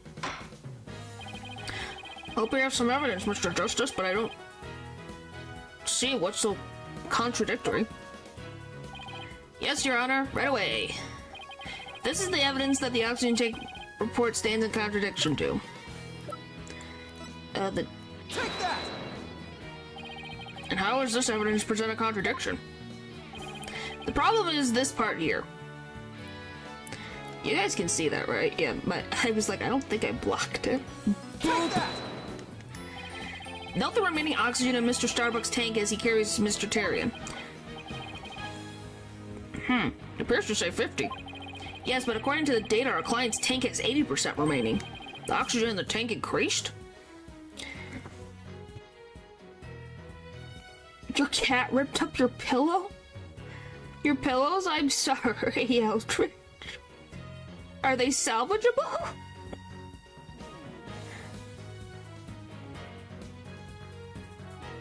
Well, I'm glad. I am happy for you, Val. I'm assuming you wanted those since you bought them.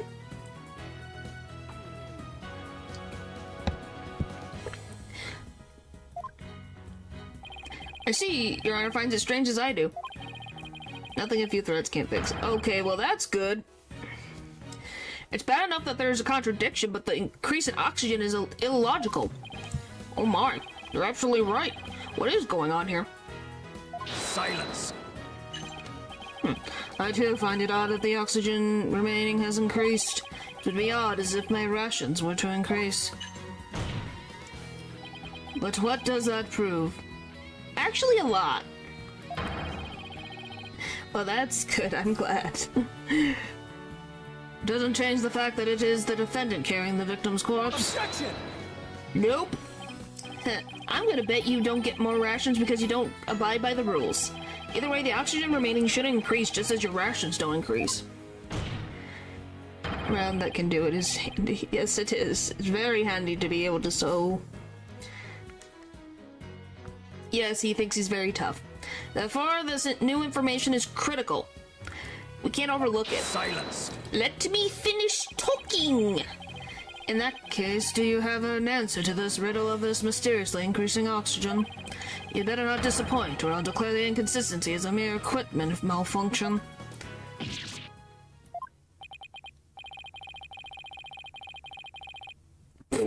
Your malfunction to that degree is ridiculous. Oh yeah, it's at 50%. Oh, never mind, it's at 80. Unless you're gonna tell me that this... So you're gonna tell me that malfunctions, but you're gonna say, oh well, the suit worked properly for Clay. Prosecutor Blackwell has a point. I suppose it could be a simple malfunction. Mr. Justice, if you can't prove an adequate counter-argument to this point, I'm afraid I must bring this trial to an end. So do you think you can explain why the remaining oxygen level increased? Of course I can. The thing to do at the time like this is turn my thinking around. Mr. Starbuck has no memory of it, but he claims to have carried Clay. So this man with the 50% on his tank ought to be Mr. Starbuck, but if anything, the display on his oxygen tank should have shown 80. But this is a clear contradiction between the report and the security footage. So what should I be asking is not why did the oxygen level increase, but what had to have happened to make it look like it increased. Am I making some kind of mistake in my base assumptions here? Yes, you are. Well, Mr. Justice, we're waiting. Yes, Your Honor, I'm ready to answer. This is why the remaining oxygen appears to have increased. They were going the other way? The victim was carrying the defendant. What if it was the other way around? The other way around? Would you care to explain, Mr. Justice? As you can see, Your Honor, both men had their helmets on in this footage. But it turns out, this is where our base assumptions went astray. We assumed that it was Mr. Starbuck helping Mr. Tarrant, but it was the other way around. It wasn't Mr. Starbuck helping Mr. Tarrant at all. It was Mr. Tarrant who was helping Mr. Starbuck to the boarding lounge. It was what? Well, it's the only thing that makes sense. Order, Mr. Justice. You mean to tell me that the person on the right in this image is the victim, Clay Tarrant? It's the only way the riddle of the increasing oxygen level can be solved, Your Honor. At this point in time, the remaining oxygen in the victim's tank was at 50%. And when the victim was found in the boarding lounge, his tank was at 0%. That's right, there was nothing contradictory about the oxygen level decreasing. This means Mr. Tarrant was alive as they made their escape to the lounge. Silence. How short your memory is. Have you forgotten what you yourself proposed? If the victim was alive at this point in time, how did he descend the ladder with his arms full? Objection! Prosecutor Blackwell, you can't hurt me with a broken blade. Ha! Excuse me? It's true that we don't know how they got down the ladder. I suppose that matter needs further investigating, but we have proven that Mr. Tarrant was alive when he reached the boarding lounge. This fact alone shatters your claims and opens up the possibility that the victim could have been killed by a third party. Ha! There were two people who claimed to be the first on the scene, but can we truly trust their statements? Let's see, the two people were Detective Candace Arm and Yuri Cosmos, right? You think the one of them might have given a false statement to the police? Yes, it's certainly possible. We might have to do a little more digging. Yeah, finally, we pushed through. It seems we have to hear the testimony of these first two people on the scene. Score! Come to think of it, Detective Arm should be here in court right now. Bailiff, could you please show Detective Arm to the stand? Oh, is this what happened? Is this when the explosion happens? Look, it's Ted Tonate. Oh, so this is... Oh, that's not good. Now that I think about it... Wow, our testimony died with her. Frick, that's not good. If I'm to believe that... Because I'm going to assume Yuri Cosmo's the one who murdered the victim. That's my assumption. Candace Arm... Hey, if someone says that in the middle of a court, I duck. That's not... It could just be you blinking, Pupper. That can happen sometimes. I have an announcement to make, everyone. What's the meaning of this? We're in the middle of a trial here. Please remain calm and listen carefully. Someone has reactivated the explosive. The bomb was defused, but it's about to explode.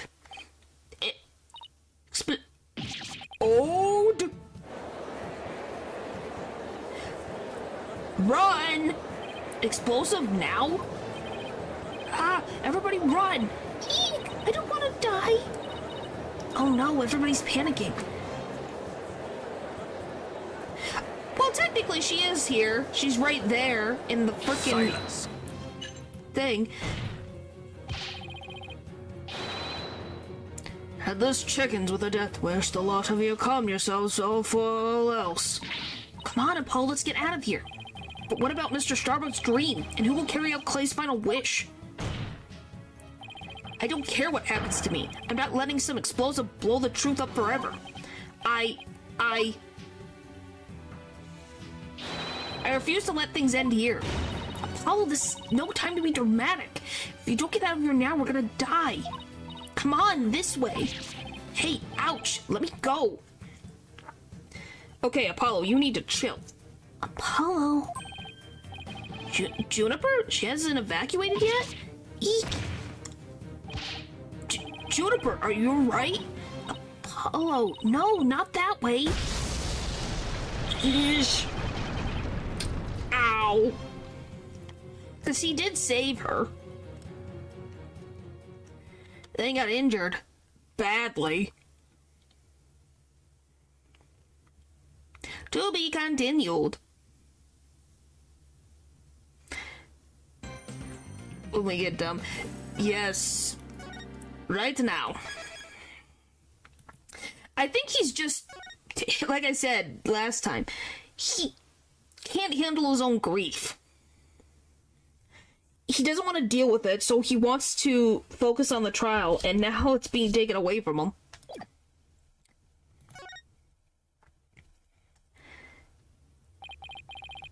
In the middle of the Space Center explosion trial, we had another explosive incident.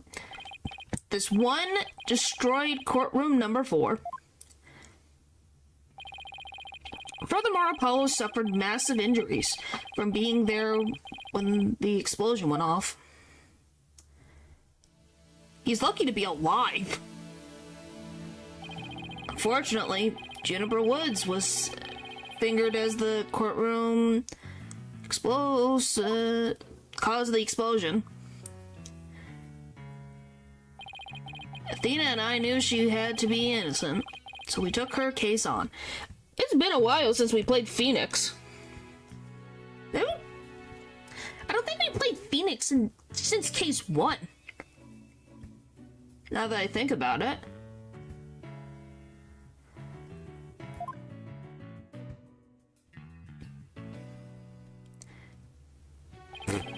We managed to clear Miss Woods' name. She was a...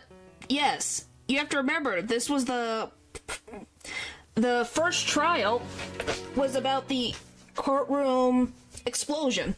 And she was pointed as the person who did it because she had her stuffed animal with her. It has the same tail design as the plushie that had the explosive.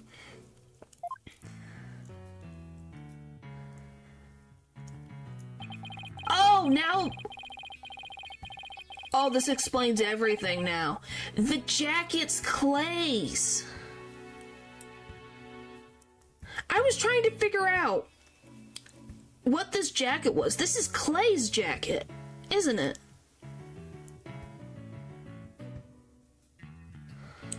Wow, he is carrying that. Wow. He's carrying his anger, his guilt, his sadness. It's okay. I never, well, because I didn't know why he had the jacket. That's like, oh, it's his best friend's jacket that he's wearing. But Apollo sustained further injuries when he was attacked by Ted Tonate.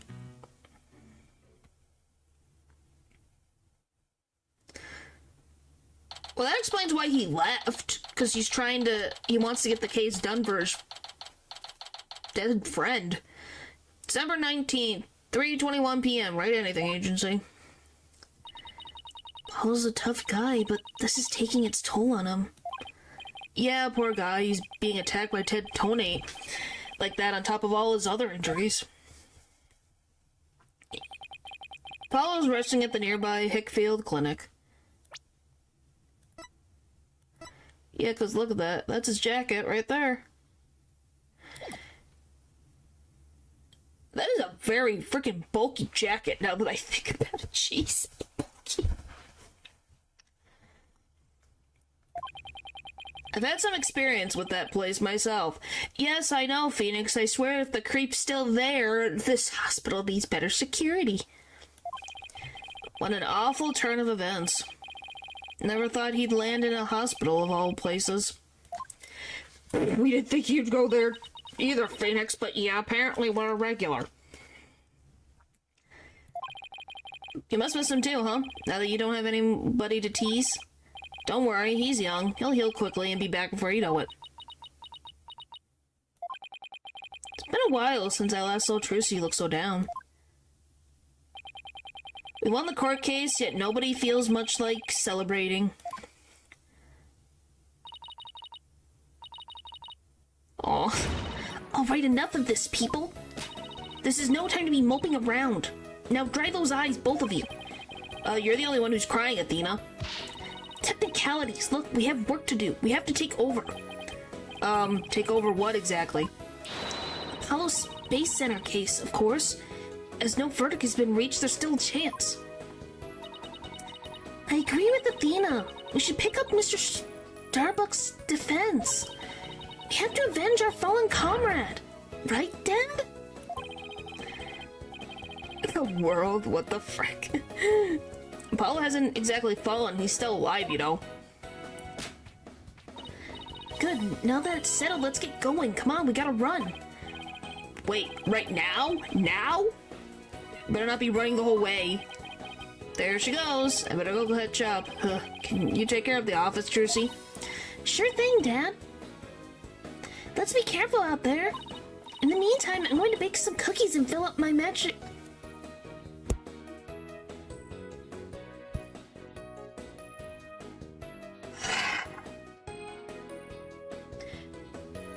Trucy, you never change. Tracy seems to be feeling a little better. Can always count on Athena to perk everyone up with her enthusiasm. Oh, she's back! Don't mind me, just forgot a few things. Wallet, phone, the documents, my bag. Sounds more like you forgot everything. Can always count on Athena for that too. Alright, you two. Let's be careful out there.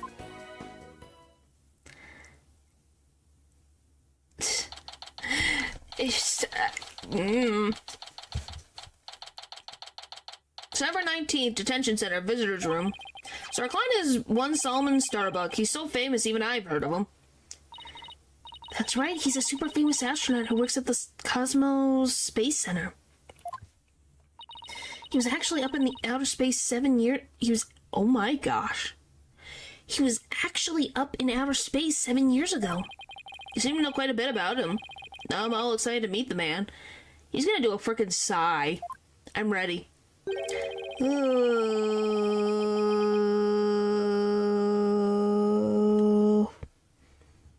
That was his longest sigh yet. Wow. That was the longest sigh I've ever heard. Oh, you'll get to hear more. Paulo told me all about you. You're Phoenix Wright, Paulo's mentor, right? Yes, that's right. That tries a nice ring to it. Okay, don't let it get to your head, Phoenix.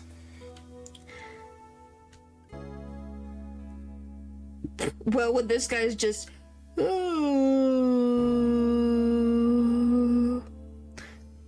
over and over again.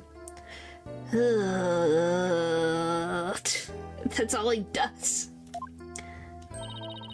Don't worry about a thing, Mr. Starbuck. Mr. Ray and I got you covered. And you're the new kid that Apollo told me about. Wait, don't I know you from somewhere?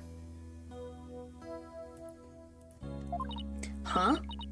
You mean other than at your trial? I don't think so. Is he related to her past and her trauma? Guess so. My mistake. Oh, my memories of what it used to be. My dude. You're only 33! It's 33! He should not be having these issues!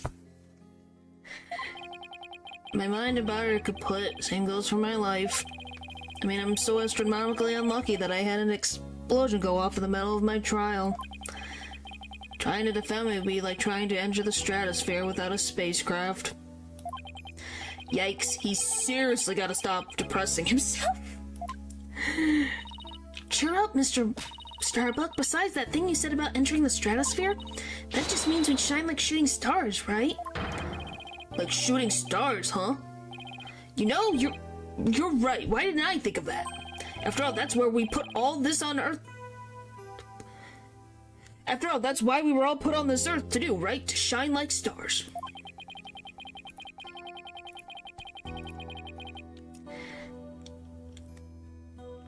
Guess I shouldn't mention the fact that shooting stars burn out in a flash. Oh yeah, here we go. 3, 2, 1. To the stratosphere and beyond! There he goes. Oh, he went even further this time. Yeah, I feel alive now. You can go ahead and ask me anything you want. Well, yeah, it's natural. I don't know what you expect. Is that really all it takes? Well, Phoenix is more just like, huh? The case. So you have no memory at all of the incident? I'm so ashamed. My memory of the time is as black and clouded as a dark nebula. Still, it's strange you don't remember a thing. Are you sure you didn't take one of those anti-anxiety pills like they said at the trial?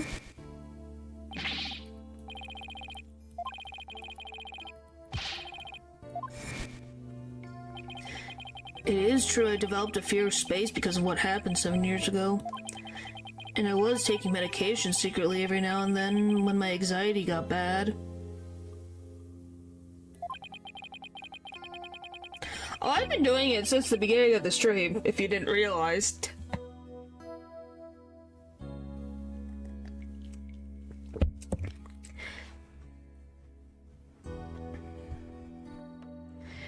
Point is, if I feel annoyed enough, you guys won't have those words anymore. No, I did. Trust me, I get annoyed enough, another word goes bye-bye. Well, it's definitely very interesting. Natural, that's not an invitation, by the way. It is not an invitation.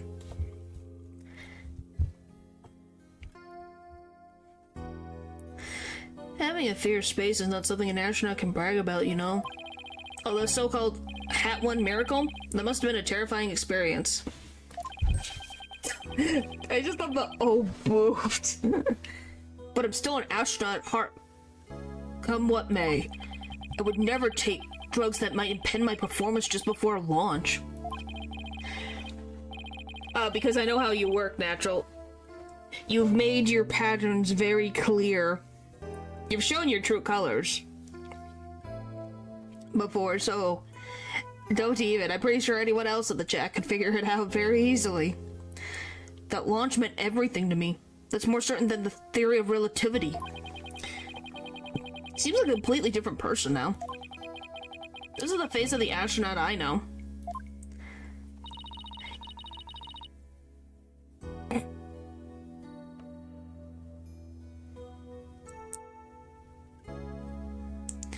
Well, like I said, just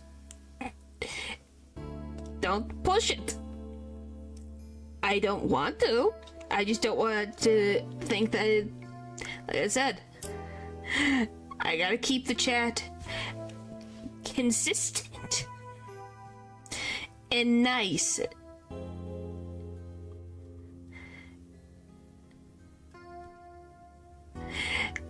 Well, then you should be telling the mischievous cat over there to learn how to not do that. What do you mean you're being consistent? Your natural consistency doesn't always work in your vocabulary. I swear. The random things that you do, it's like, did you spin a wheel and decide the randomest thing to do today? But the tranquilizers were found in your system. You could tell my cat like that. Well, that means your cat would probably be getting into a lot of trouble. Not to the level of the cat. Oh no, he's gonna spin a wheel. Yeah, see, that's the thing. I don't know why. I'm done for. If you didn't take them, then maybe somebody slipped them to you? Exactly, that's what I thought. It must have been the real culprit. Medication was in my locker. Anybody could have gotten their hands on it. Maybe the real culprit also planted the detonator switch in your pocket. Yeah, that's gotta be it. I've been framed.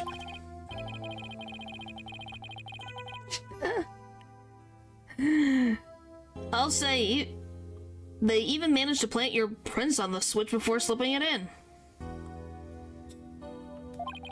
It's a real possibility. Do you remember anything else that might be relevant? Anything at all, no matter how small, like about the murder weapon, for example? That knife. I think it came from one of the Space Center utility kits.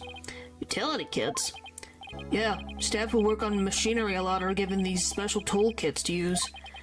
All the technicians have them, so I doubt you could prove whose knife it is. Interesting! So the techs have it, so why the frick would he have it? The Hat One Miracle. Do vocal stems have to be in English too? Huh? Vocal? What is it? Huh?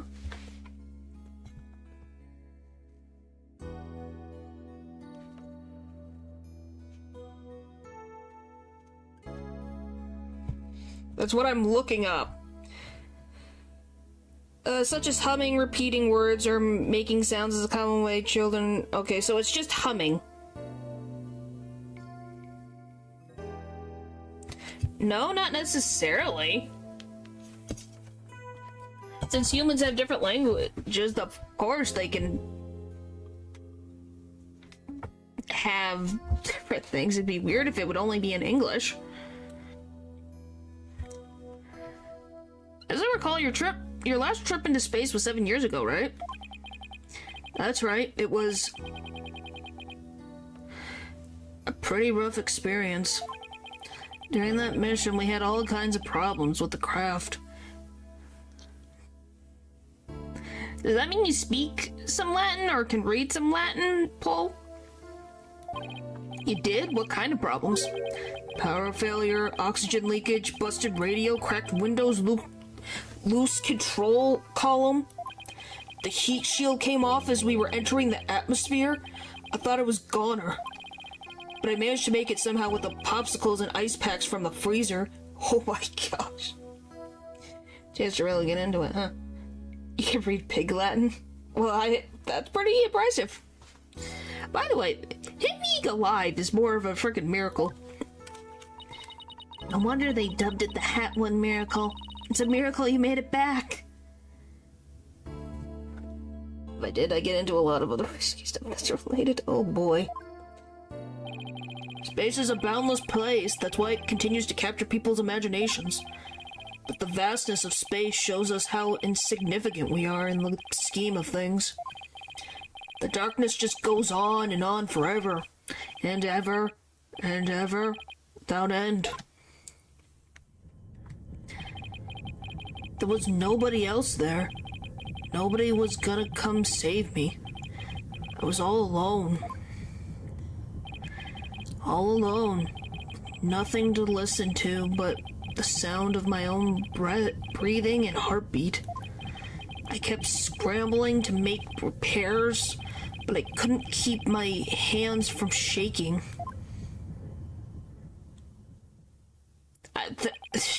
No.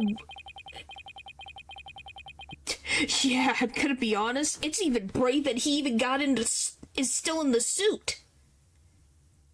Like, jeez. He freaking brave. Experience like that would make anybody afraid to go up into space. Like, jeez. Now, all of these problems makes me wonder, was it done on purpose? Because that seems like a lot of problems. Like, a lot. Usually, like, okay, one thing will be a problem. Why did he have, like, 5 things happening? Was someone purposely trying to kill him? And he just got lucky? Cheer for us to conquer.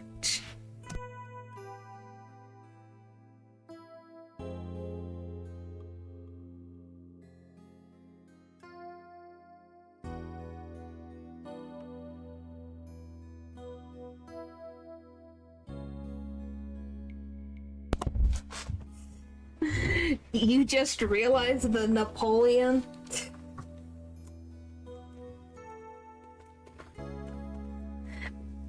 But he's taller than Napoleon. Outer space. The experience you had, weren't you dreading this mission? What? No, wait, of course not. Even now, I want to go up into space so bad I can barely stand it. I want to shake off the Earth's gravity at escape velocity and spin around weightless. But you have to admit it was pretty harrowing. Weren't you even a tiny bit afraid? I was afraid. Of course I was. I still am. Well, wasn't Napoleon really, really short? But space is man's final frontier, an unknown world. The cosmic truth is out there waiting for us somewhere. Cosmic truth, huh? I guess there are people looking for the truth in every walk of life. No matter how afraid I am, I'm sure I can manage. But they call him... They said he was short. That's not short. Like, was everyone else freaking giants or something?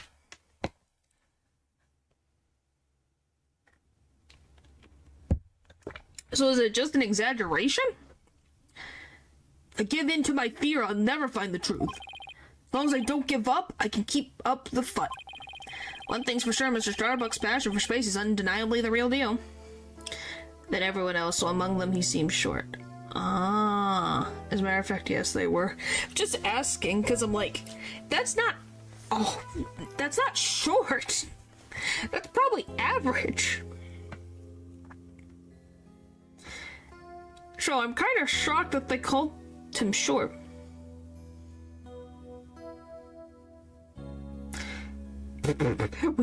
What does the Eiffel Tower have to do with French people being tall? Wanted to diss him out. Well, that explains it. I just, you know, this is gonna be very funny. Wanna know how I see Napoleon Bonaparte? I'm going to literally... This is probably gonna make some of you go, oh yeah, I remember this. Is how I picture him is from the Very Odd Parents when I think Timmy was doing an assignment and he wished to be able to talk to some people from history to write a report, and he talked to Napoleon, I'm pretty sure. There were campaigns to sully his name. Ah. But yes, that's what I think of. That's what I think of when I think of Napoleon. It's just the Very Odd Parents. So he was very tiny.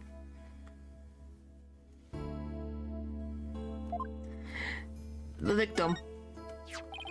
The victim, Clay Terran, he was kind of like your protege, wasn't he? Well, it wasn't a big exaggeration deal like Master and Apprentice or anything like that. But Clay did think of me as his mentor. The mentor and the prodigy. In a combination, they must have been. Ooh. With this encouragement, I knew I could get over my fear and go back into space. But now... Clay must have been very encouraging, huh? Yeah. It's funny, really. Whenever I'd hear him shout, "You're fine!" I always got the feeling everything really was gonna be just fine. You're fine? Paulo says I'm fine, and you're fine all the time, too. I always feel encouraged, too, whenever I hear him shout it. Yeah, Clay and Apollo were best buds. They used to come visit the Space Center a lot, ever since they were high school kids. Yes, natural.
Excuse me, let me say this.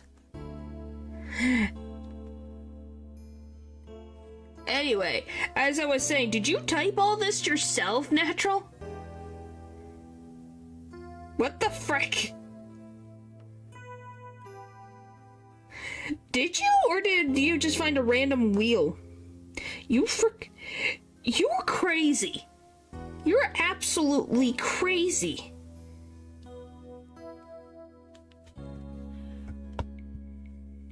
My gosh. Yeah, Paul, I think you have a ghost. I think you have a ghost in your house. Maybe you need to do, like, a seance or get some salt. Or the other thing is, maybe the TV just has something going on. Sure.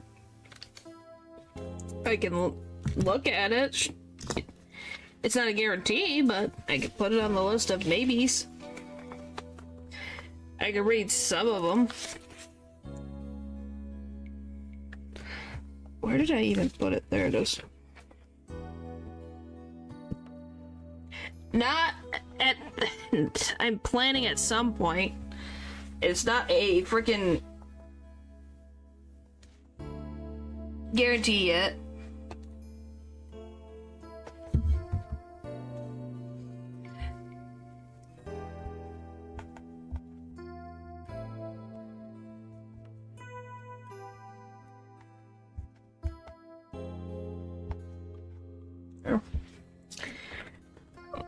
I have too many freaking lists. It's getting ridiculous. I have too many lists. I blame the Elite Four.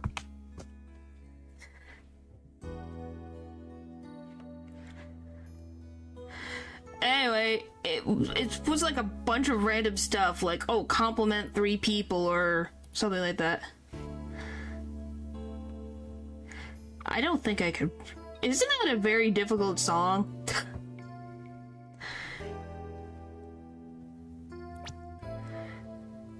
One day, out of the blue, Clay even told me he wanted to be my protege. Those two hung around the Space Center so much they were like a part of the staff.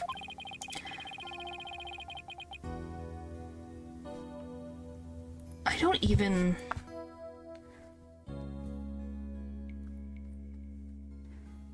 Huh.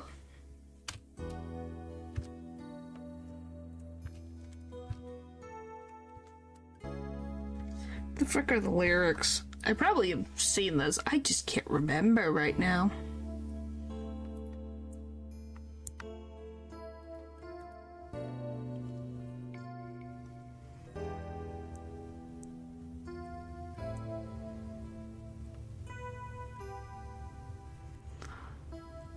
I just can't think of the sound. Hang on. I'm gonna mute. I'm gonna listen to it real quick. It's probably gonna hit me as soon as I listen to this.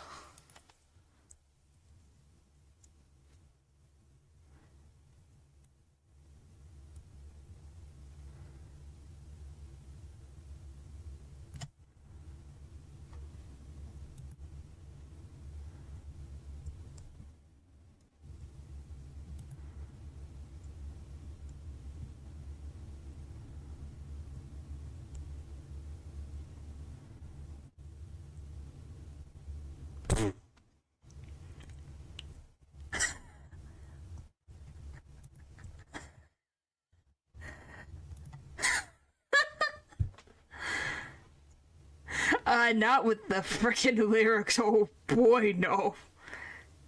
Oh my gosh.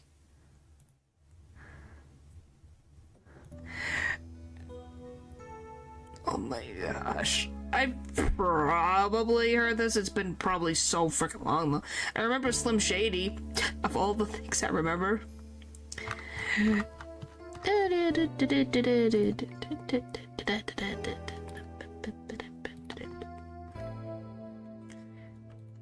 Alright. Oh my god. You guys...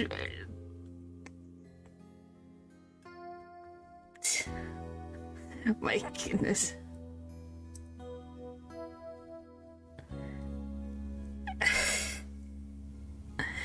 Well, that one is...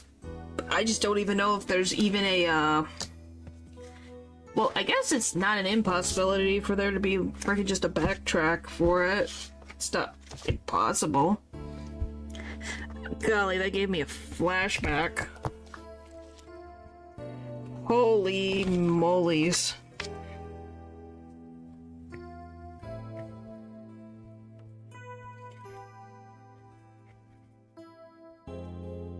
Oh, I'm reminded of that freaking video. You know that video was freaking very terrifying when you just see it's like, oh my gosh. How did I not notice how creepy it looked? One time during 0G training, I started to panic a bit. The caramel dancing one. I'd have to double check.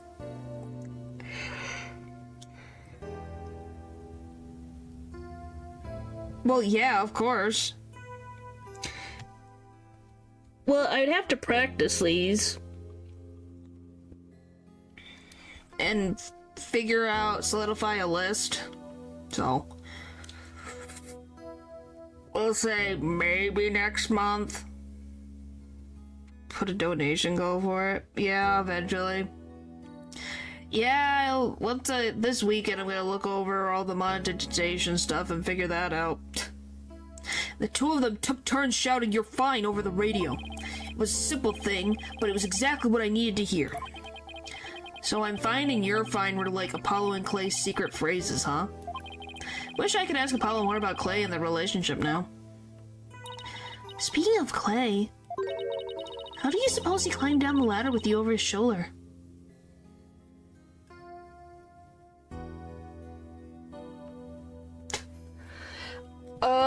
I don't think it's that I'm definitely not as loud as some other people. I would have no voice, Val. I would have no voice.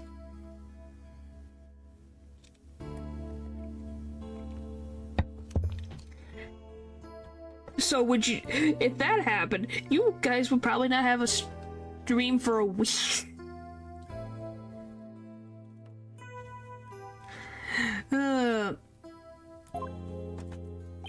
yeah. I'm not gonna be super loud. Worth it. I'm not doing it for... because I would probably have no voice. Sorry, but I can't even begin to imagine. But he actually did climb down that ladder, so a way has to exist. From the freedom of space to the walls of a cell. But that prosecutor said the dark night sky isn't half bad through the barred windows.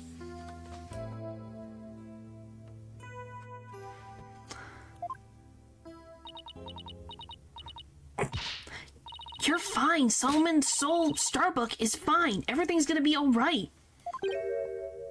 Huh? And Athena Sykes is fine. Come on, Mr. Wright, you too. Do I really have to? Yes. Phoenix Wright is fine. I can't hear you. Phoenix Wright is fine. We'll get you back into space yet, Mr. Starbuck. Believe in your own innocence and have faith in us. Paula believed in you wholeheartedly, and that's good enough for me. I believe in you too. Thank you. Thank you, both of you. Put my faith in you. And I vow to make it back into space. All I need to do is all I need first is a not guilty verdict. Sure feels nice to reassure ourselves every now and then when we're all fine. Okay, Mr. Wright. Let's get our investigation of the Space Center started pronto. Good idea. Let's go. Hooray! That was the longest conversation ever. I'm curious to see the space station in person.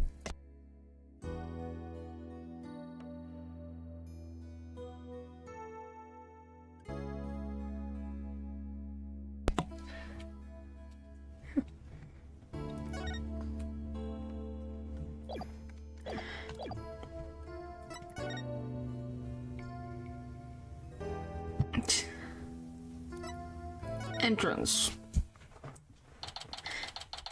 December 19th. By the way, look at that. Look at the little alien thing. Look how cute that is.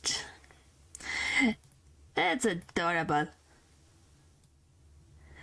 December 19th. Cosmos Space Center entrance.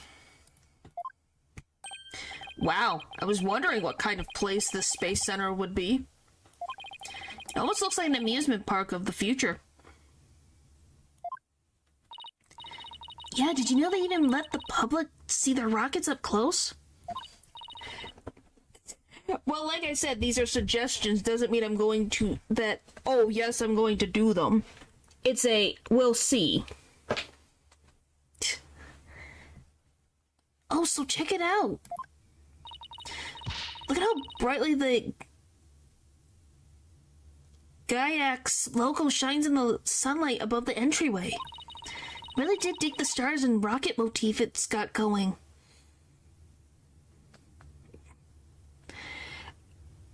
It's not an impossibility. It's, like I said, practice.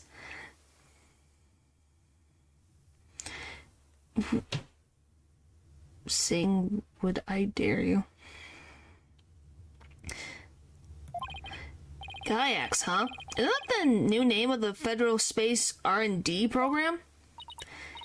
Yeah, but why the strange acronym? I mean, what is Gaia supposed to stand for? Galaxy?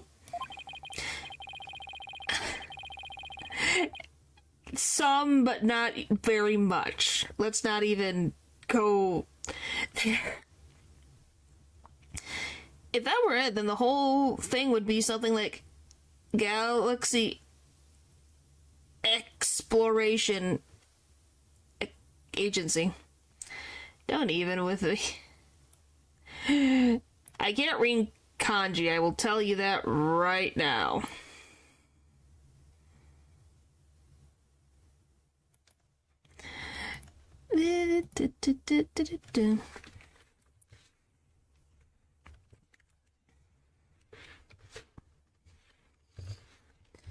Ugh.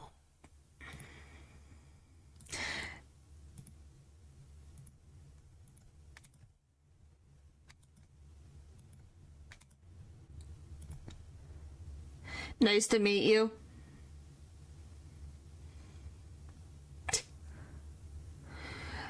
Well, I'm the same in some instances. In some shows, I've learned some. Like, if I see it in... I can't read kanji, but if I see, like, it put into English letters, I could understand it. But yeah, you put nice to meet you, it's like, oh, I can read that. I can't read kanji.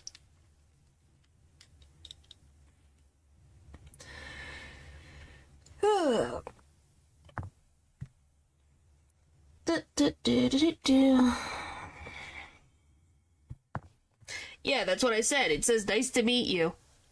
Yeah, hajime mashita. One of the most basic phrases. Anyway, back to the spaceship. Which, if you ask me, I'd have abbreviated to Gaia, Exa, or even Gia. I guess so. Oh, I know. Maybe the person who came up with the name just really likes the letter Y.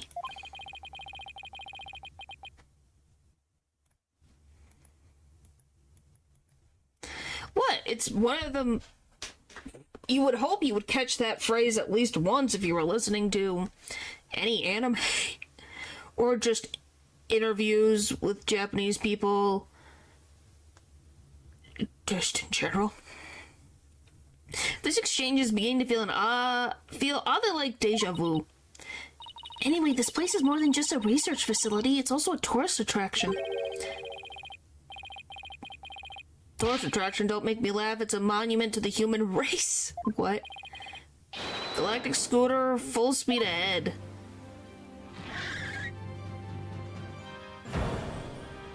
Oh.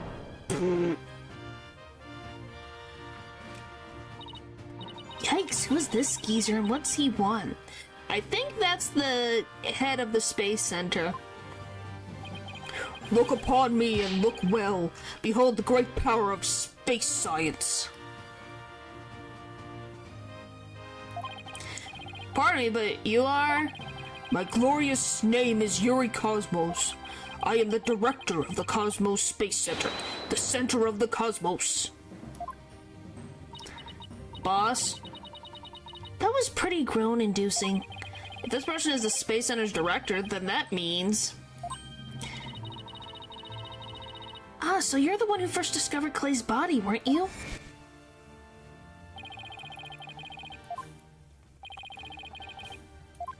Well, the only one alive. Currently.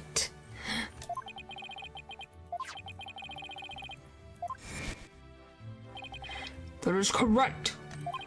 I was honored to be the very first man in all of space and time to discover the body. But this talk of the incident, are you by any chance the space police? No? I'm not Jocko.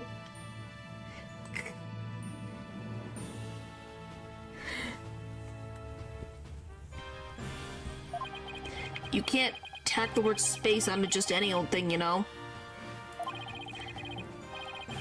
We're Mr. Starbuck's lawyers. We're here to investigate his case. Yeah, so he plays along? Okay.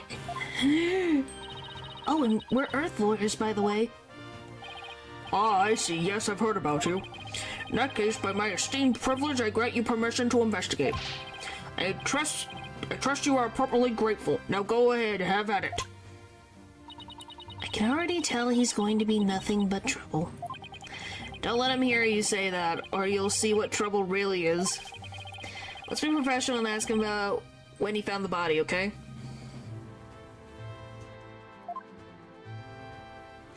What's wrong?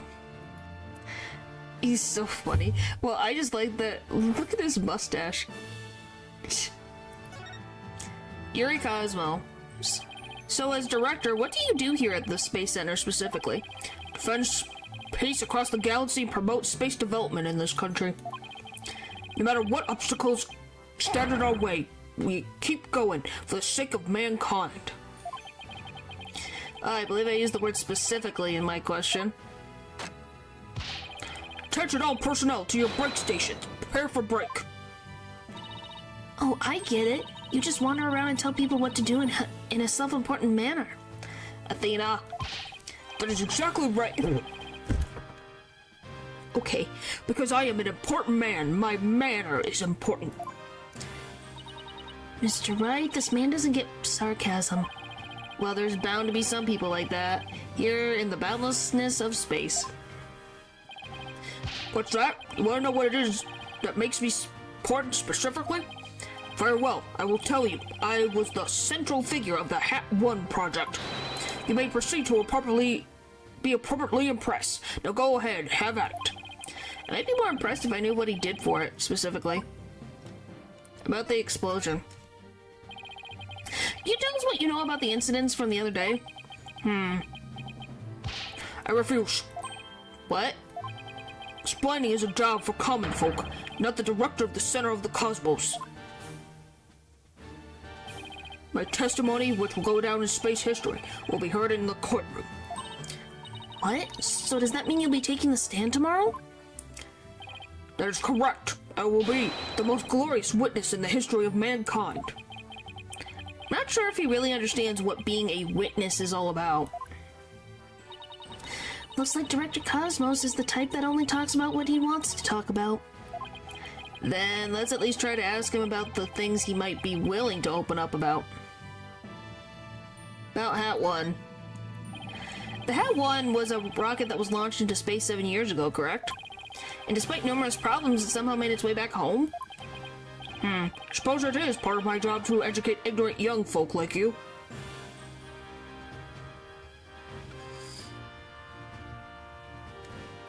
How very freaking rude of you, thank you very much. Just because you're a director, learn how to use your brain, mother trucker, if you're going to take credit.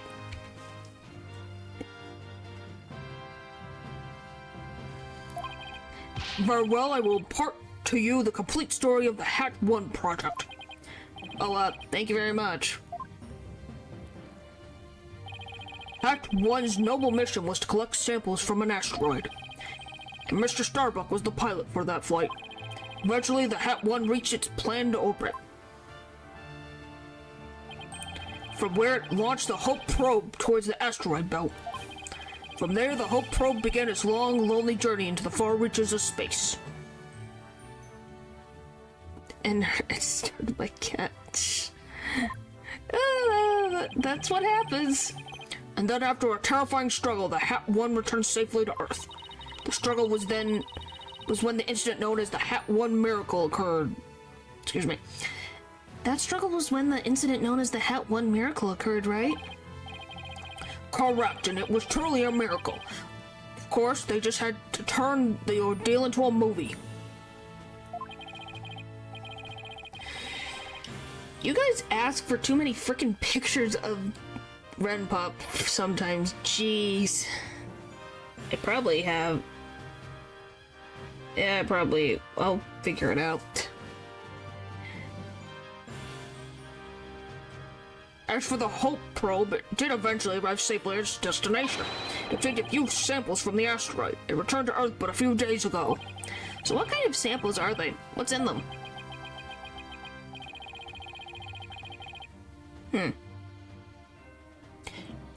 No. You guys see my face right here all the time. Why do you need freaking pictures for? Is this good enough?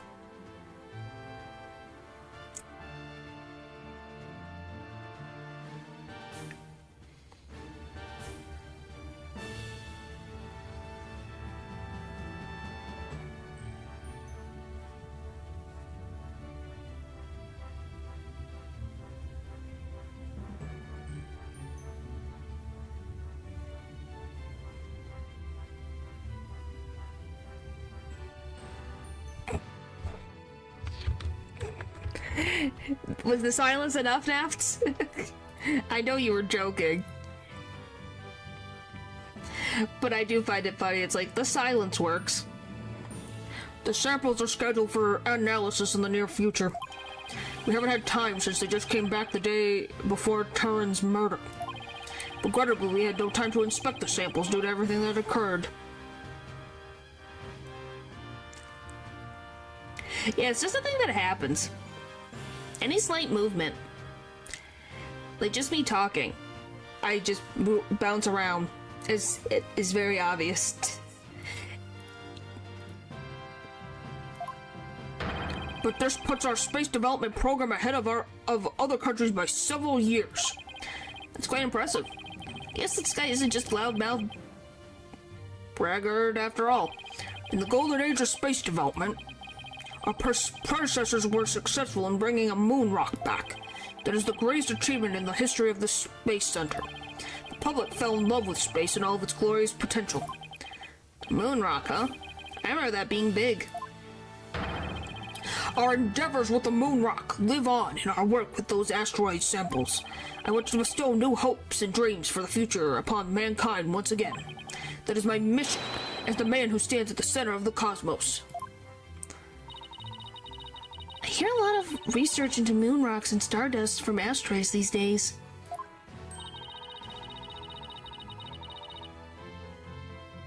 Are you okay? I was like, what is going on? Oh, we steal your moon. Oh, crap. Yeah, your moon.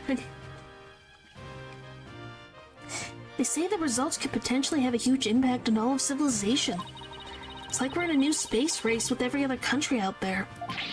What? Bite your tongue. It's not for anything so base as money or politics.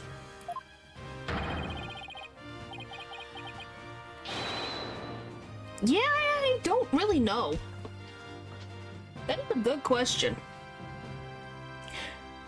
It's all for the brilliant future that awaits mankind, and for my illustrious mission. With recent budget cuts, my staff tells me finances are tight, but I won't hear it.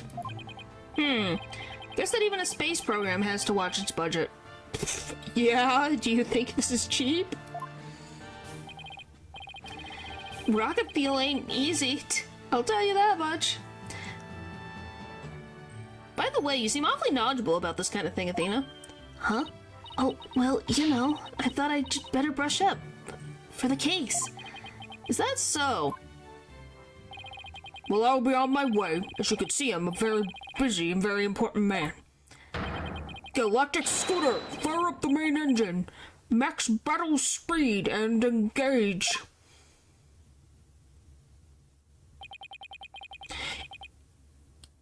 Is he related to the one guy in, Hoenn? Drake? No, is it Drake? I think it's Drake. They kind of look similar. That thing is surprisingly fast. Guess we better get going too. Could be. Yeah, maybe they're related. You bet. Let's make it so. It's all... He reminded me of him. Yeah, it's the frickin' jacket. The hat. The white mustache. Boarding lounge. Ooh. Now that's pretty. So this is where Mr. Terran was murdered. Yeah, this is the lounge. Let's see. That diagram the police made again. Right now we're in the main building here on the right side of the 3rd floor. Clay and Mr. Starbuck fled here from Launchpad 1 after the explosion.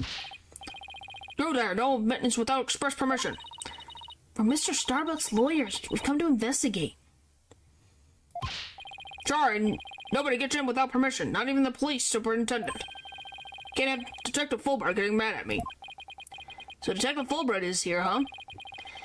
Yeah, he's in Launchpad 1 corridor. Go get clearance from him and then we'll talk. Leave it to me. I'm great at getting intel out of Detective Fulbright. Let's see, what trick should I use on him today? I don't know if I should be grateful or afraid. So, to get to Launchpad 1 corridor... Oh, his body was right there. We just have to go through that door with the blue rocket on it, I think. Wait, that door... looks awfully familiar. Good eye there, boss. This is the door Clay and Mr. Starbuck used during their escape from the launch pad. Oh, that explains it. The fingerprint system has been deactivated, so I think we can just pass through. Now come on, let's go. Do we all agree that it's very ominous? Oh well, there's... Even in space, safety first. Okay, how the frick are we gonna get over there? So this is it, huh? This is the corridor that the two of them used in their escape. Yep, this is the only thing that connects Launchpad 1 with the main building. I see police tape down at the other end. Guess we won't be looking at the launch pad. After the explosion, the whole corridor must have been filled with smoke. And the launch pad itself was probably a sea of flames. It's been pretty scary for them. Now where could Detective Fulbright be? Hey, I think that's him over there. What should I do? Which path is the path of justice? Seems to be lost. That's funny. This corridor is a straight shot. Huh? Oh, it's you lawyer people. Welcome to the Space Center. Enjoying a relaxing day off, are you? Here for a little rocket sightseeing?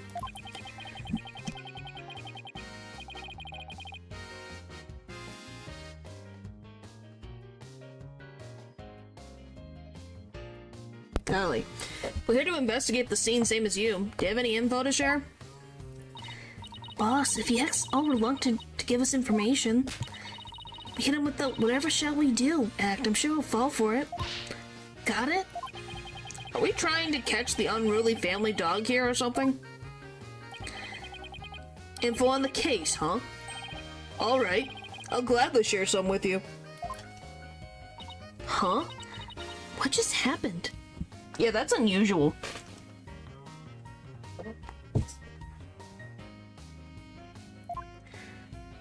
Detective and lawyer seeking truth and justice side by side. I like it. So take whatever you want from me, you info bandits. I'm in a generous mood today.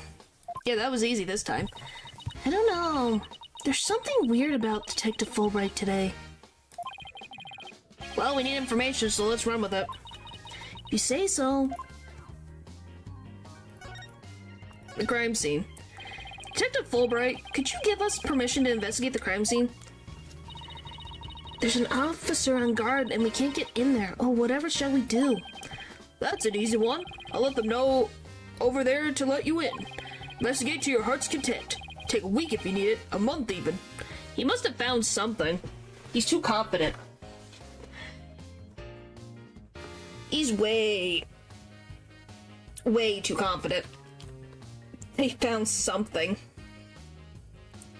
That tells me all I need to know of their investigation. They found something really bad for us. Which is not good. Shall I have some snacks delivered? One of my men gives a mean neck rub. No, that's okay, but thanks. Definitely not the Fulbright I know. Detective Fulbright is acting sickeningly sweet. It's kind of gross, actually.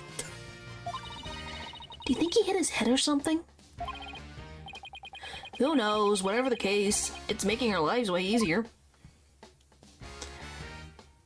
Golly. Yes, there's gotta be something.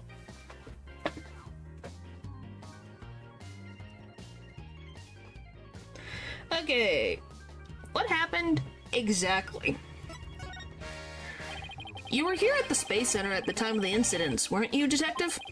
That's right. I was here on a security assignment.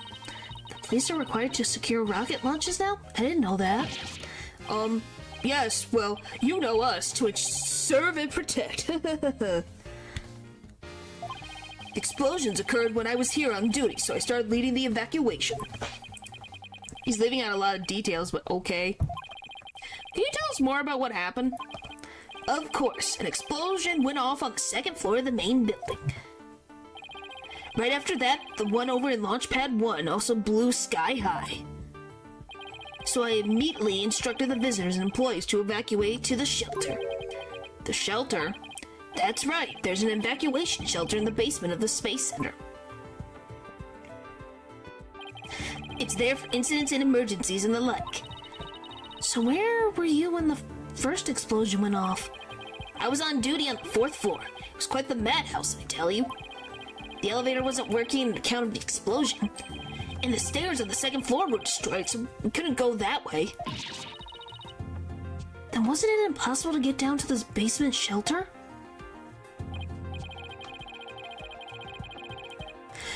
No, we lowered an emergency ladder from a 4th floor window and escaped that way.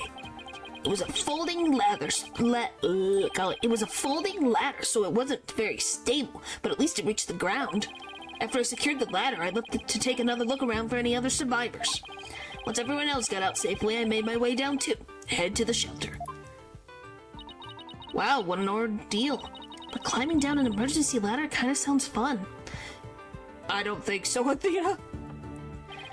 Thank you for your answers, Detective. They were very helpful. Just a moment, I have some more information to share with you. But don't tell Prosecutor Blackwell, okay? Wow, and Prosecutor Blackwell usually has you on a short leash, too. Well, never mind that. I thought you should know that there was a witness. Okay. Could you tell us more about this witness? Sure thing. The witness was a Space Center employee who was on the 4th floor. While she was climbing down, she looked through a window in the 3rd floor lounge. So she was looking into the crime scene from the outside? That's right. It was just a matter of chance that she saw something important. Not that I know what she saw exactly yet, though. You don't? But that's the most important thing of all. Don't you worry. I'll get around to interviewing her soon enough. She should still be somewhere in the Space Center. You might even run into her. A 4th floor employee, huh? Alright. Thanks for the info, Detective Fulbright. Gee, you sure are being cooperative, Detective. A little too cooperative, even. Yes, well, actually, Something you can't talk about? Yes, something like that. Anyway, never mind. Don't worry about me. Well, I'll be on my way now. I hope he's okay. What was that all about? Something is definitely going on. I'm going to get it out of him next time I see him. Okay, I'm not so sure he'll talk about it, though. Well, we have permission to investigate now. Let's head back to the boarding lounge.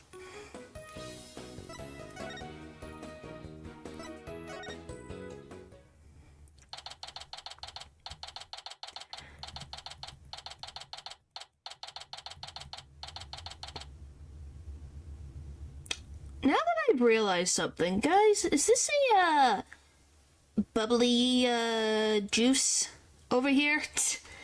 I just realized that was there. Oh, you two, Fulbright has granted you permission to investigate. He also said I should bring you some snacks or give you a neck rub too if you'd like. Oh, that's alright, but thank you for the offer. Well, time to roll our sleeves and start investigating. Let's see. Where's that diagram again? So this lounge is on the 3rd floor of the main building. And according to Apollo, this is where he believes a third party killed his friend.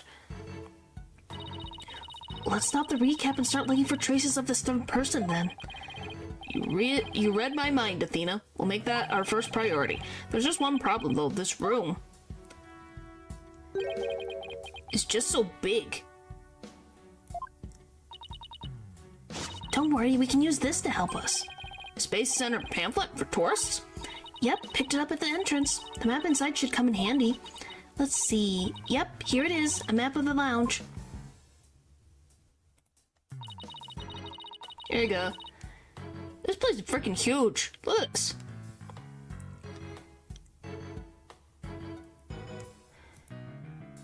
This is the door we went through to talk to Detective Fulbright.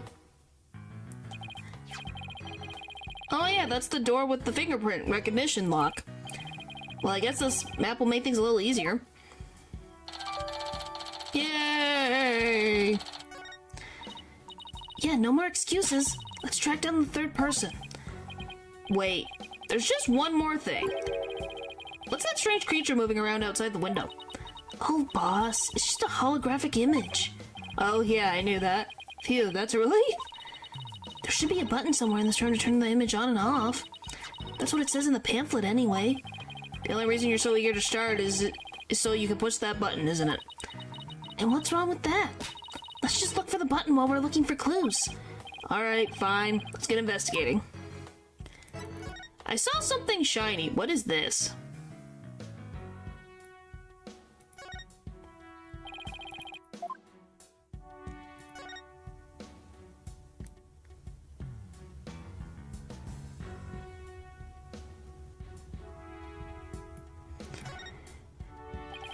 No matter how I look at it, all I can think of is torture device. But I guess it's training device for getting used to zero gravity. Uh-oh, Athena has an odd glint in her eye. Is she thinking about trying that thing out? I should try to stop her, but I'm afraid she'll just out-muscle me. Hey, Mr. Wright, look at that up there. Yeah, what is this? Some kind of fragment? It's stuck in tight. Oh, so that's what the glint was all about. The color looks familiar. I think it's part of an oxygen tank. I think you're right, but if it's here, it means Clay's tank ruptured after they arrived at the boarding lounge. Spark Circuiter Black was there that Mr. Starbuck dropped Clay down the ladder. Must be wrong. This proves that both of the astronauts were alive when they reached the boarding lounge. So Apollo was right. The scene of the murder wasn't the launch pad. Hee hee, way to go, Apollo. But how did it get up there?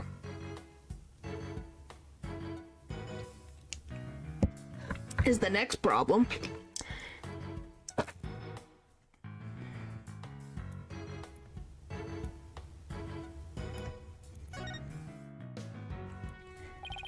There's some kind of panel with two buttons on here.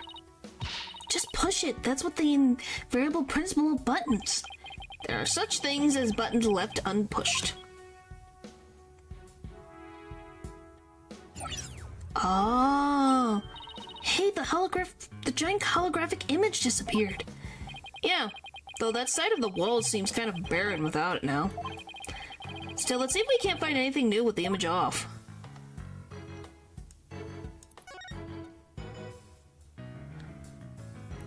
There's a crack.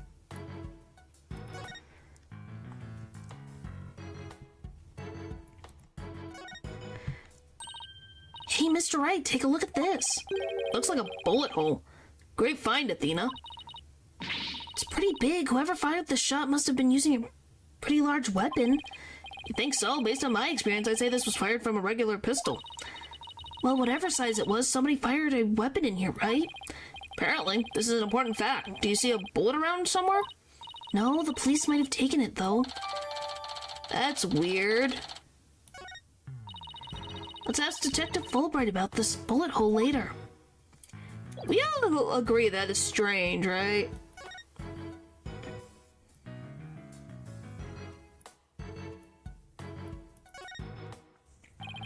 These are apparently oxygen capsules. They're for recovery after a training session. I wonder if they can change your voice. Testing, testing, 1, 2, 3. Huh?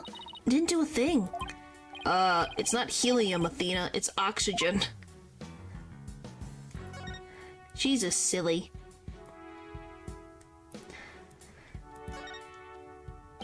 So this is where they discovered Clay. Yeah, he was already dead when they found him. Let's take a look at the photo.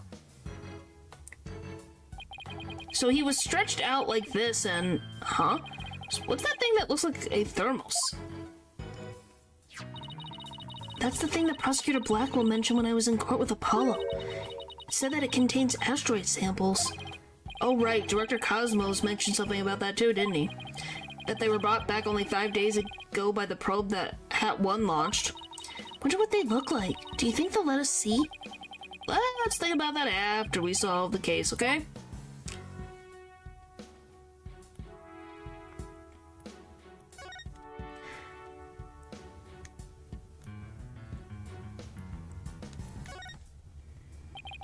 So this is the fingerprint recognition device. I guess you put your hand on this, my hand mark. I guess when you can try. Now to line my hand up with the outline. Don't, Athena, this thing is unrelated to the case. Get your prints all over that and the next thing you know, you'll be named a suspect. Well, how can you be so cruel to a little girl like me? I'm not buying those tears, Missy.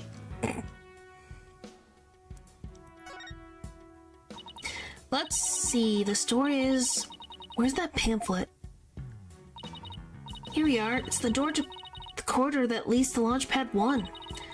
We went through it earlier when we went to talk to Detective Fulbright. So I guess the security lock must be disengaged now, right? They said the corridor was filled with smoke at the time of the explosion. This thing beside the door, this must be the fingerprint recognition device. Which reminds me, I think Prosecutor Blackwell talked about it at the trial. Oh boy.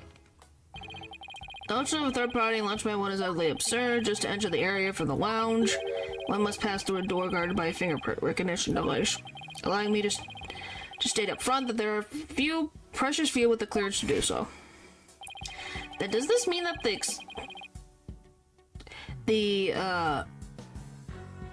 what is the word I want to use? The murderer's prints were verified by the system? The number of authorized personnel was supposed to be really small. Voila! Fingerprint powder. I brought it just in case something like this came up. Found it at the office. I've been just itching for a chance to use it. Isn't that just from Emma? Wow, way to think ahead. Now let's dust this fingerprint recognition device and see what we find. You got it. Now to sprinkle some here and a little over there. And flip.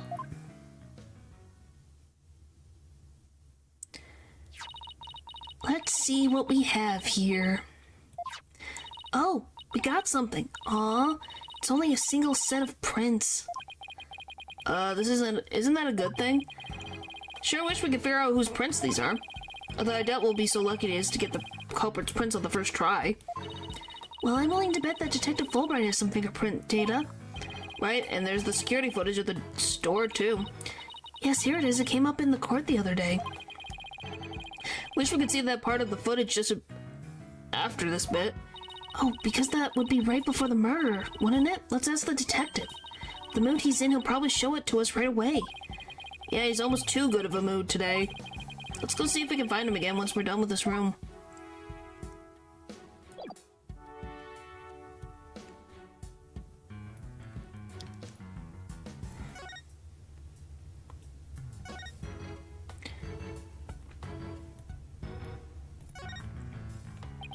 So it looks like there's 3 doors that lead in and out of this room. Let's check. Drumroll, please. Ta-da! The Space Center pamphlet. We're here at this place that's called Boarding Lounge 1. Here are the 3 doors. Let's call them Lefty, Righty, and Downy? People usually say west, east, and south in cases like this, you know? Details, details. Alright, anyway, take a look at the west door. That door with the rocket icon leads to Launchpad 1. You know, because it says here on the map, Launchpad 1 corridor. So that's where we were with the detective. It was filled with smoke. Okay. Right, next up, the right-hand side of the map, or east in your world. That's the door with the satellite dish icon to signify communication, aka the control room. Yep, it definitely says control room. Looks like it has another door on the opposite side. They communicate and exchange information with rockets and probes in space from there. So it's the center of the Space Center. The Space Center, if you will. Does everybody start to talk like Director Cosmos after they've been here a while? But it seems that they built a new command center on the 6th floor. That's what they used for the Hat 2 mission. So this control room was empty at the time. I've always wanted to see what's inside of a mission control room, and since we're here... I'd love to do that too, but it doesn't look like we'll be able to. They want to keep curious kids like you out. So the door is protected with a fingerprint recognition only the director can go through. With that much security, I'm definitely not the one they're looking to keep out, Athena. So apparently the lock is also hooked up to a backup generator in case of emergencies. Good to have.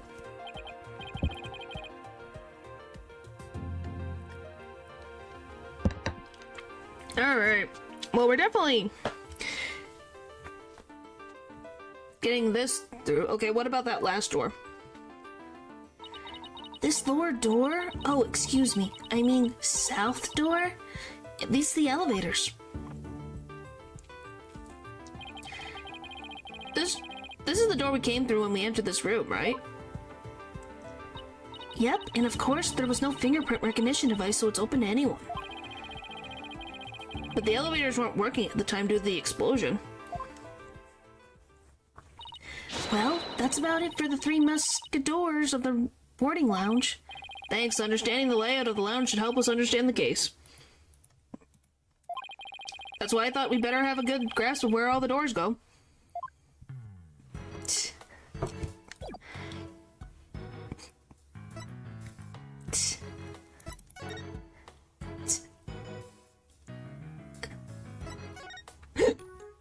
Hiccup, sorry. Where'd it go? Check the Fulbright, where'd you go? That's fine. Well, we found out that there's only one way in for people who don't have access, and 2 rooms that have specific clearance in mind. So it's not impossible for somebody to get in here without any upper level access. This must be the security camera that recorded the astronauts making their escape. Oh, let's commemorate this occasion with a love and peace. If you're done now, shall we move on? Yeah, okay. But just one more for the road. Peace. Very mature.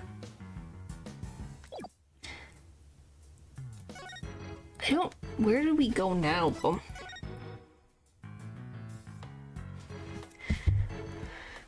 Oh.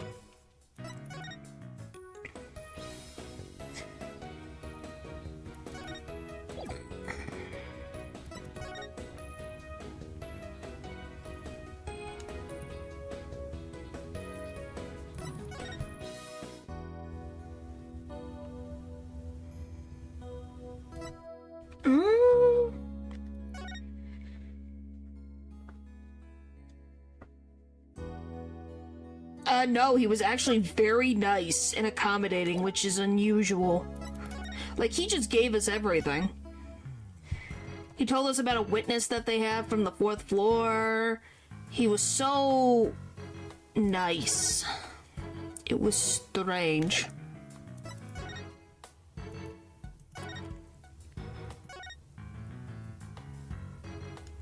Yeah. Or do you mean a little rocky?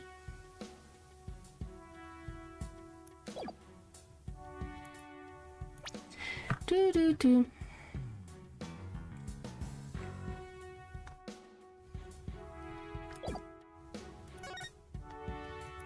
Alright. Yes. I tried. I thought it was funny. Oh, there's a footprint. Here's another amazing piece of equipment. Walk on the surface of the moon, it says. Oh boy, I want to try it. Gravity's weak on the moon, so I bet I can do a mid-air somersaults. We're still on Earth, remember? Besides, it's connected to the ceiling. Well, at least I could jump really high. There's a sign on the wall that very clearly says don't jump too high. Then what good is this thing? Didn't I say it's the beginning? Walk on the surface of the moon?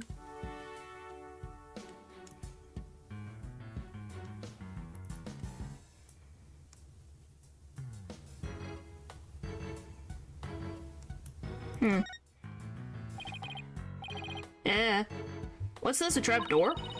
It's a trash chute. The cleaning bots throw the garbage out from here. The robots do the cleaning? What a futuristic world we live in. Just hope they don't revolt like they do in the science fiction movies. No way, all the robots here are very nice. Actually, wasn't there one in Launchpad 1 corridor? We can go say hi to it if you want. Can I now go talk to the robot?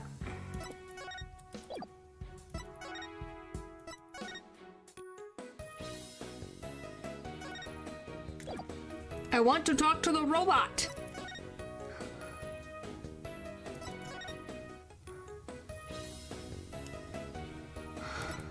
I don't know where I'm supposed to go.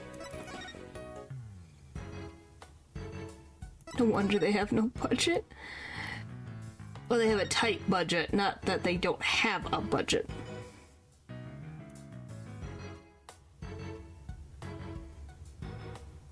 Hmm.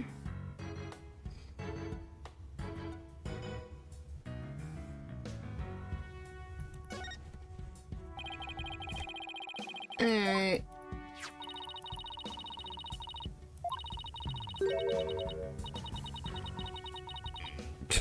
What? If you spin the table, your chair spins too. Why would anybody want to have something like that in here? It's for astronauts who have trouble with the device on the ceiling. No vertical spins. Since it's a training device that's easy on the eyes and on the body. Can a person really call themselves an astronaut if they can't handle 0G?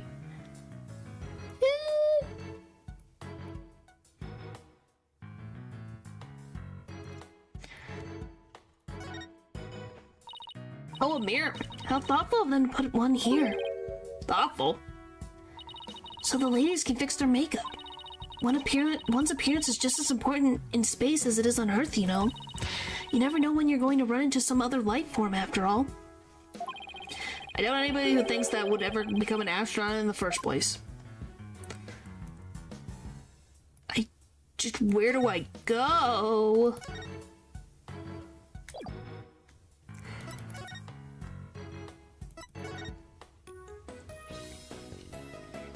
Still nothing there.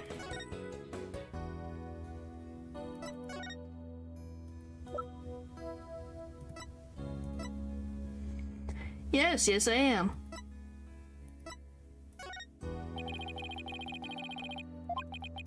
Okay. What? I'm allowed to not get things. Do you know where I'm going?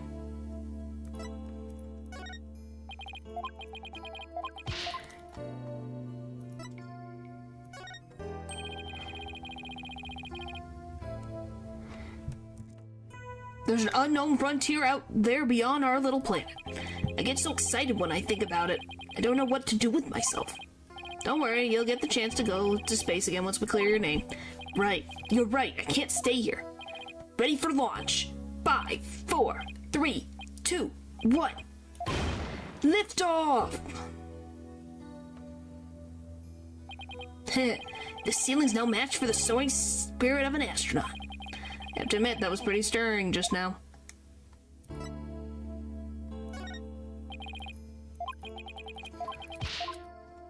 At least I can just go...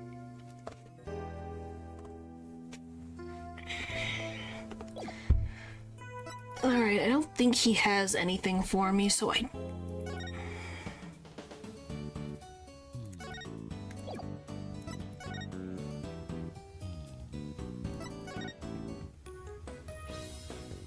can't examine anything here.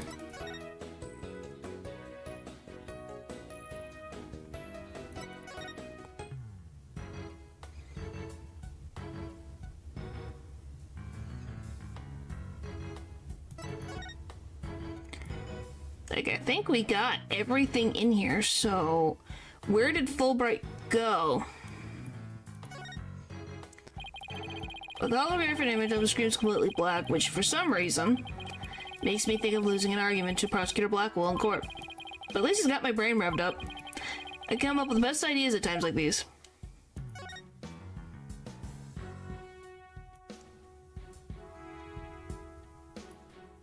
I just don't know. Okay, just click on the door again? Didn't we... Oh, I guess the button? Wonder what this big knob is for. It looks like the knob on a stove. Well, it's the same shape, but I think that's where the similarities end. I mean, it's behind a glass pane. What kind of stove would acquire knob security like this? Well, the knob is straight up and down, so if it's for a stove, the burner would be off. Right, if it was for a stove. Still, I wonder what it's really for. Something turned on by a knob that's not a stove? How about a rocket engine? If you're to start the engine here, the rocket would take off before you could get in. I guess all we can say for now is that it's a mystery knob.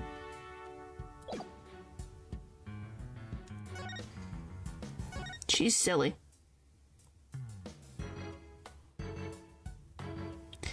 She's a silly.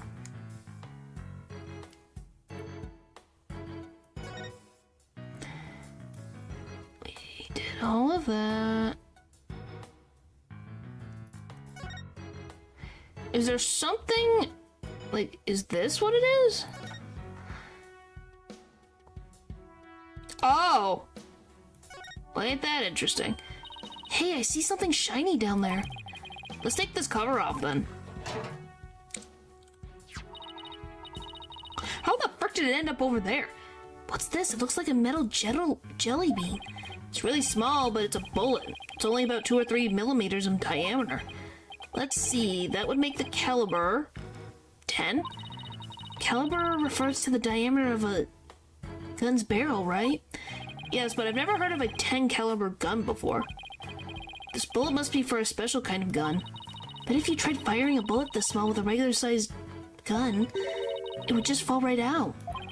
Yeah, it must have been a really small weapon. Wonder how the bullet ended up here.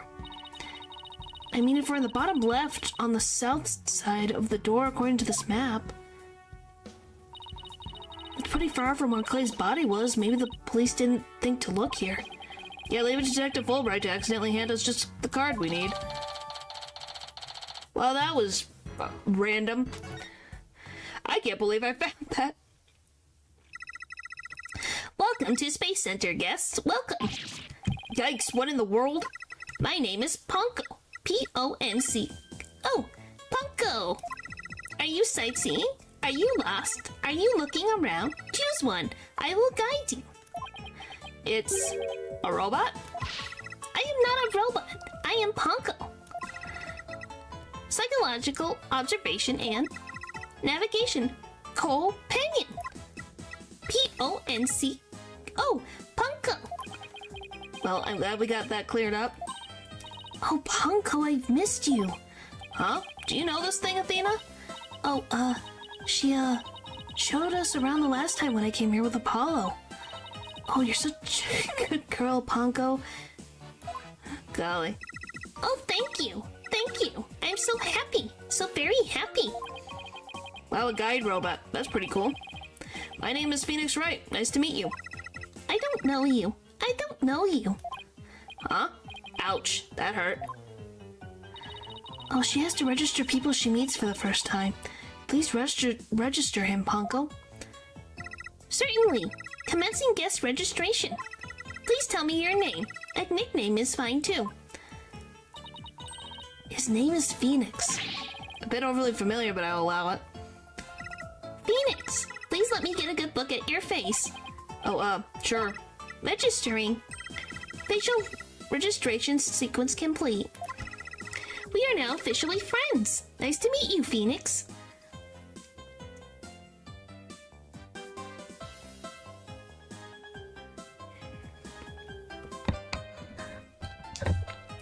You bet it's the Cosmo guy, yeah.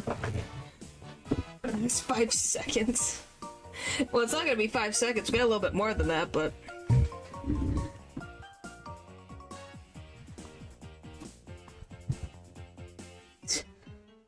Oh, boy. There we go. Huh? This robot is pretty cute. You made a friend, boss. Isn't it great?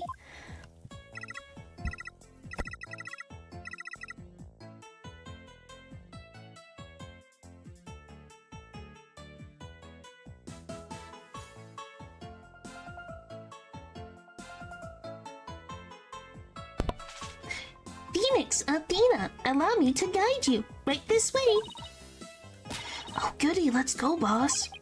Go where?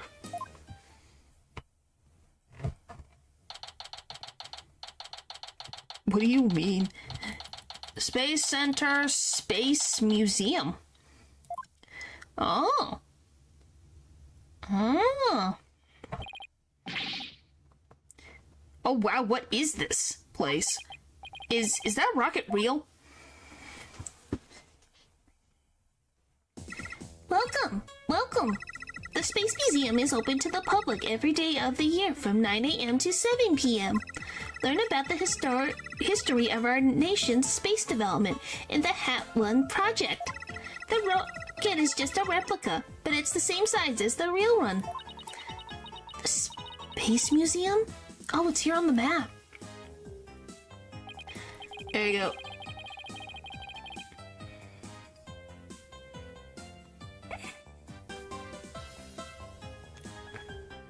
You mean the Garus? Yeah, Garu? That's what a Garu is. Okay, so it's on the exact opposite side of the main building from Launchpad 1. Ask me anything. Anything. I will explain. The Hat One. This is quite the place. I can't believe we get to see a rocket this up close. This is a replica of the Hat 1 that was launched 7 years ago. Exactly like the real Hat 1, inside and out.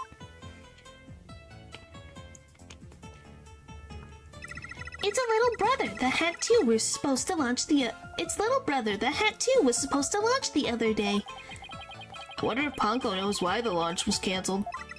Over there is an exhibit about the launch 7 years ago. Check it out. Check it out. Spacesuits, photos, newspaper articles. I'd like to come here again on a day off. Hey, what's this photo up? Why is this ripped?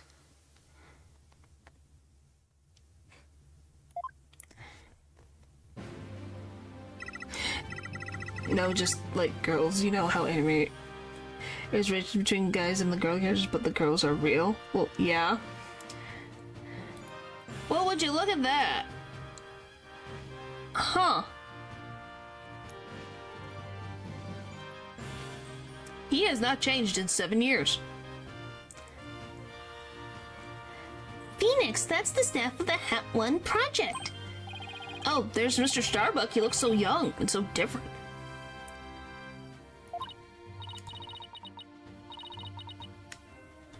I can't tell you if it's sarcasm, but why'd they cover Ponko in like these bandages? Paper?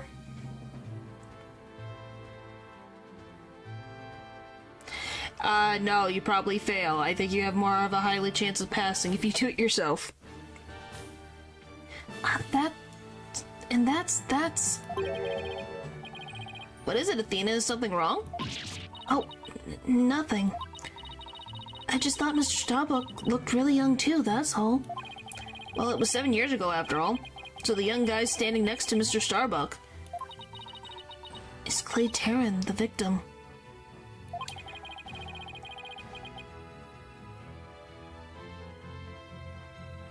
Who? Him? He probably is. I think he's too much of a narcissist with a slight god complex, so I think he's human. So they were mentor and protege even way back then. He's even got one of the staff jackets. He looks just like a regular staff member. No, Clay was still a student then. He just borrowed one of Solomon's old jackets. Okay, that makes sense. Clay would have still been in high school 7 years ago. Everybody looks so happy. This space museum is great. What a fantastic exhibits. This area used to be Launchpad 2. That's why the only entrance is on the 3rd floor. No, they can. I'm just being funny. At least I think it's being funny. Wouldn't it be better if they just made a new ground floor entrance instead? There was talk of it, but they had to scrap their plans because of budget cuts. Budget cuts! Budget cuts! We need more money! Money! They would record that kind of information into a guide robot. While it was in space, the Hat 1 launched a probe called Hope. The Hope probe collected some samples from an asteroid and returned 5 days ago. That's what Director Cosmos said too. Told us it came back the day before Clay was killed. And here it is, the Hope Space Probe. I think I've seen that logo somewhere before. Let's see. Oh yeah, the capsule the victim was carrying. I think it had the same logo. I'm not doing anything like that, so I think you gotta find someone else. I think it can be seen in the photo attached to the autopsy report. Maybe she'll give me some more info if I give it to her. Let me do that because I'm gonna forget.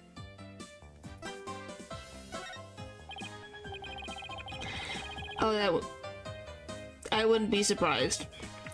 Ponko, do you recognize this capsule here in the top right? Checking registration data.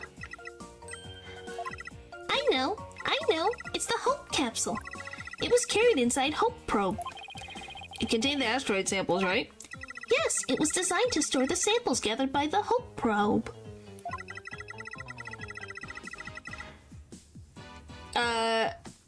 Now what happened at my end, who knows? YouTube might just be weird today. It's been stored in the safe in Launchpad 1 ever since its return to Earth. It must not be removed. It must not be removed. Don't worry, Ponko. The people in charge already know what happened. They do? They do? I must ask them later. So the capsule was being kept in Launchpad 1, huh? Maybe Clay was trying to carry it to safety after the explosion. Space Center staff must really be excited to finally get the capsule back.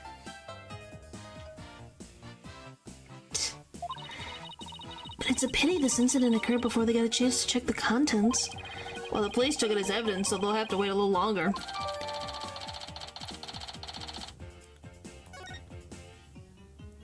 Okay, now we can continue talking. Launchpad layout. The way the Space Center launchpad is set up is really cool. Would you like me to tell you about it? Would you? The setup of the launchpad? Go gentle on my spiky-haired mind. I want to know. Phoenix wants to know too. Great, now Athena's got a case of punkolitis.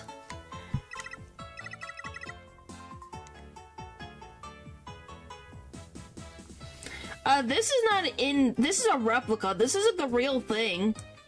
This is just a replica. Hooray, I will tell you then.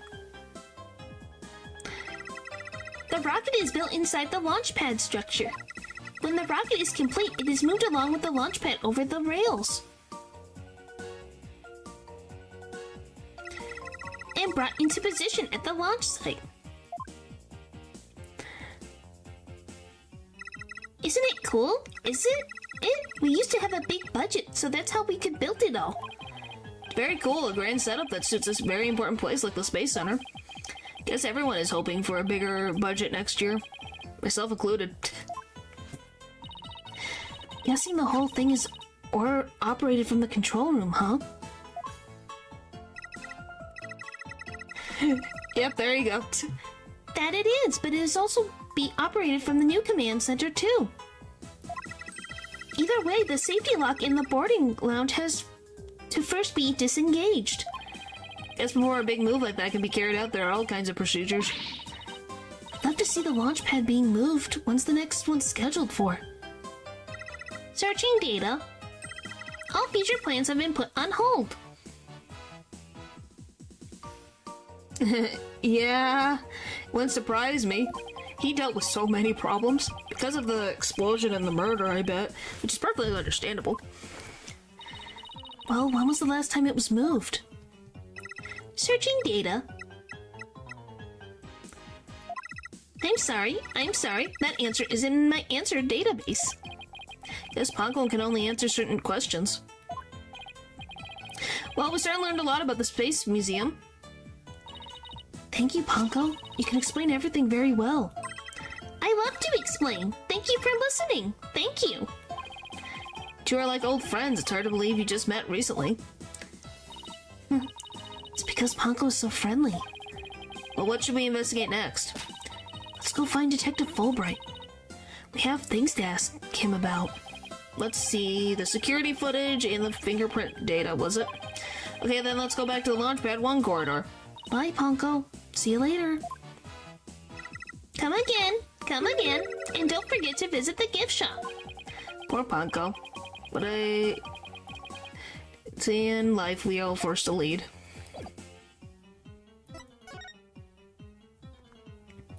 Corridor. Finally!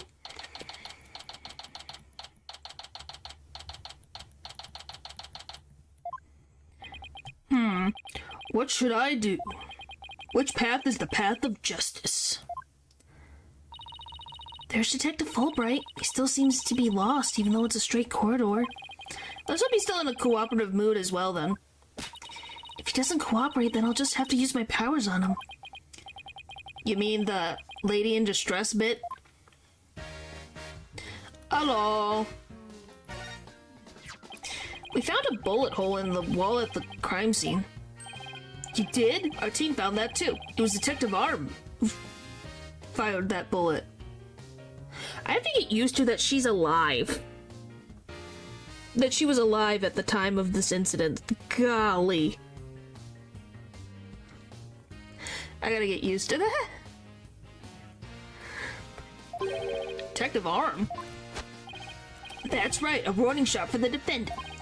Was it really such a high-threat situation that you needed to do that? Afraid I don't know the details with what with Detective Arm gone and all. But I thought there were two people who discovered the crime scene together. We already know Director Cosmos will testify. Tomorrow will be about what he knows.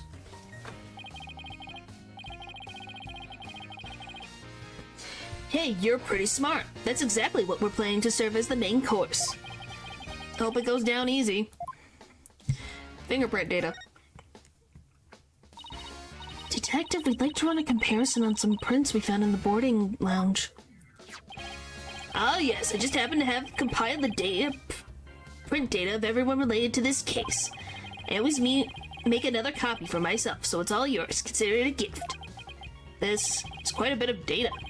Well, when I said everyone, I meant Prosecutor Blackwell said to dig deep, so that's what I did. Sure took a while, though. Well, he got Apollo's and my prints. He even got prints for all of the robots. How do robots have prints? Guess when Blackwell said to dig deep, Fulbright didn't bother to ask how deep. Clay's fingerprints are here, too. Personally removed his glove during the investigation. We had to get his fingerprints to confirm his identity after all. I still can't believe he took off his glove to get his fingerprints. Yeah, well, you can't blame me for thinking they're important in this case.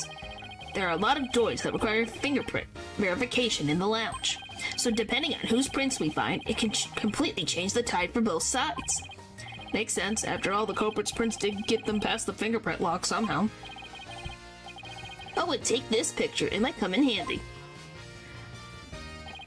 Isn't it just a photo of the Launchpad 1 door? Yep, but Prosecutor Blackwell seems really interested in it for some reason. Huh? What's so important about this door? Beats me. But boy, can you see the gears in his head go into hyperdrive at it. Sounds like this is going to be a major point of contention tomorrow. Hey, don't forget about the print comparison, boss. Right. Detective Fulbright, do you think you could run the test for us right now? You just leave it to me.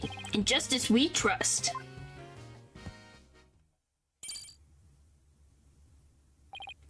Okay, here we go. Well, it looks like it was Mr. Starbuck who opened that security door. Must have opened it when they went to go to board the rocket.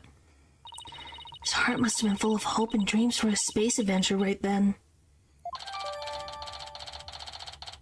Okay, so it's only his prints were on the door, which is interesting.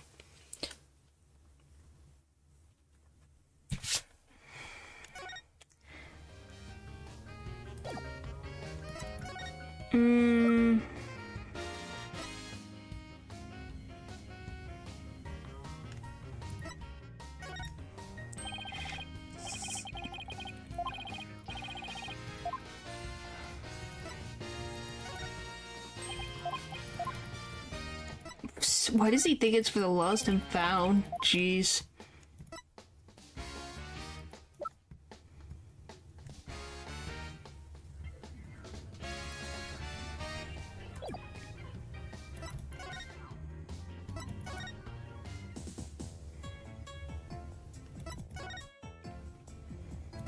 There's something specific I have to give him.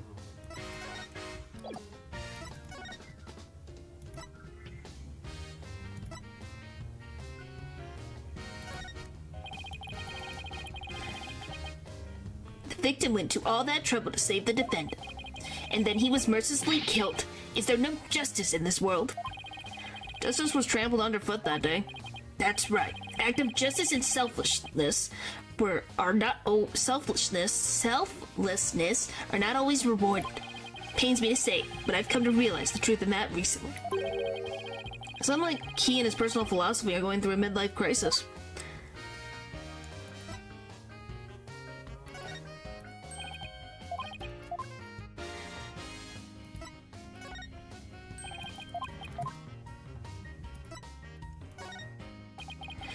When the explosions occurred, everyone was on the verge of panic. But the important thing is that no one from the general public was hurt. And it was all thanks to the evacuation effort we headed up. After that, you escaped the building yourself as well, right? Me? Escape? Nonsense. I wanted to run straight towards the blast. It was the other detectives who stopped me. We gotta get you somewhere safe, sir, they said. Maybe you should take your own evacuation order more to heart next time, detective. Talked about the security footage that was taken by the boarding lounge 1 camera. Oh yeah, this. Oh, that footage? Go ahead and ask me anything you'd like about it.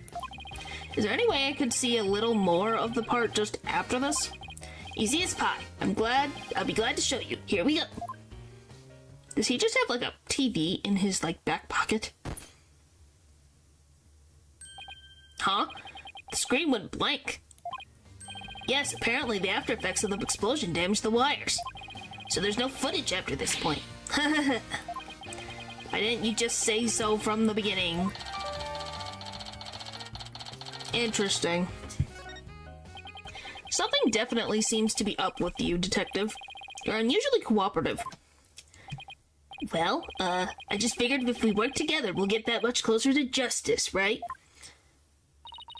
But it seems like something's really been bothering you. You don't have some ulterior motive, do you? What? I don't know what you're talking about. I would never do something like that.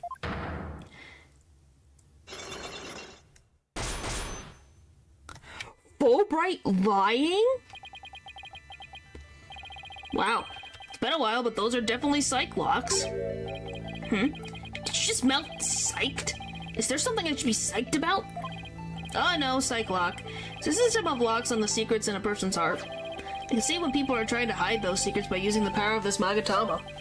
Presenting evidence can break those locks and reveal any secret they're hiding. Mr. Right, how much did they link you out of that for that piece of rock? If you've been swindled, I know some lawyers I can introduce you to. I'm more than capable of representing myself, thank you very much. / he got it for free. It isn't some kind of fraud, it really works. Bren gave it to me a long time ago. But I guess seeing is believing. Allow me to show you.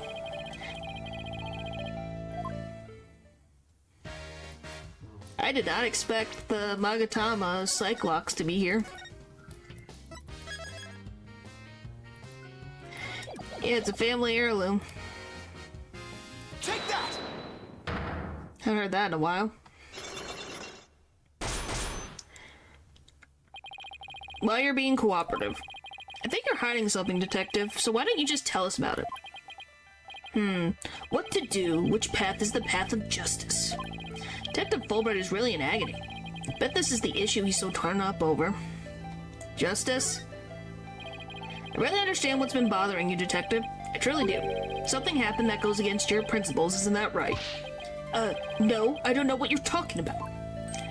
Until the explosion occurred, everything was just fine. Is that a fact? Yep, peaceful as peaceful can be. Everyone whistling a happy tune as they did their job. Never saw a more relaxed guard detail.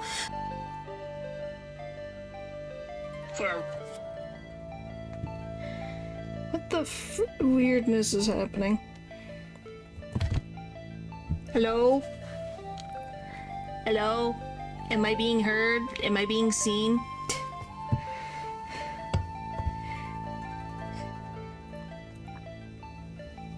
I don't know. The internet went out and then it came back. I don't know.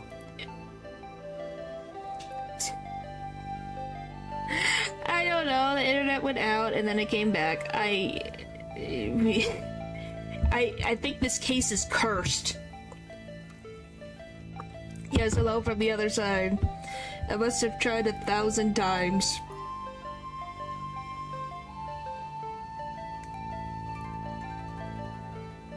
Anyway. We'll continue.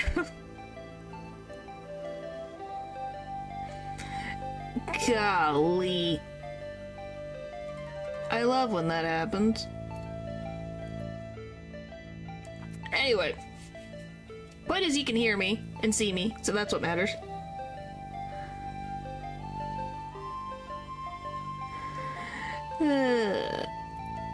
I love when that happens. Alright, anyway, let's continue before the game decides, everything decides to be dumb again.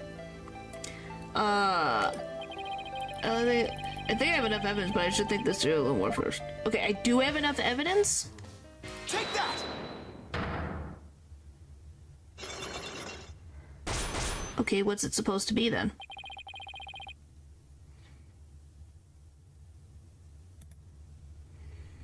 Oh, I could probably reload chat.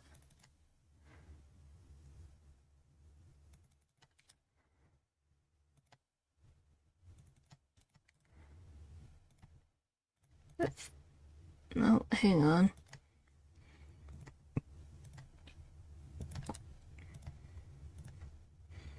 See if this fixes it.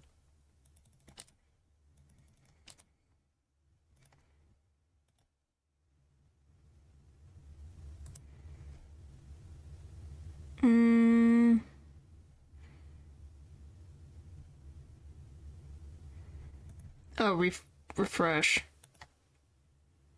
There we go. Fixed it.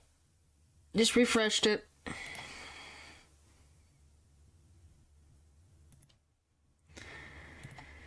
Okay. I think you're hiding something, detective, so why don't you just tell us about it? Okay. Let's turn over justice.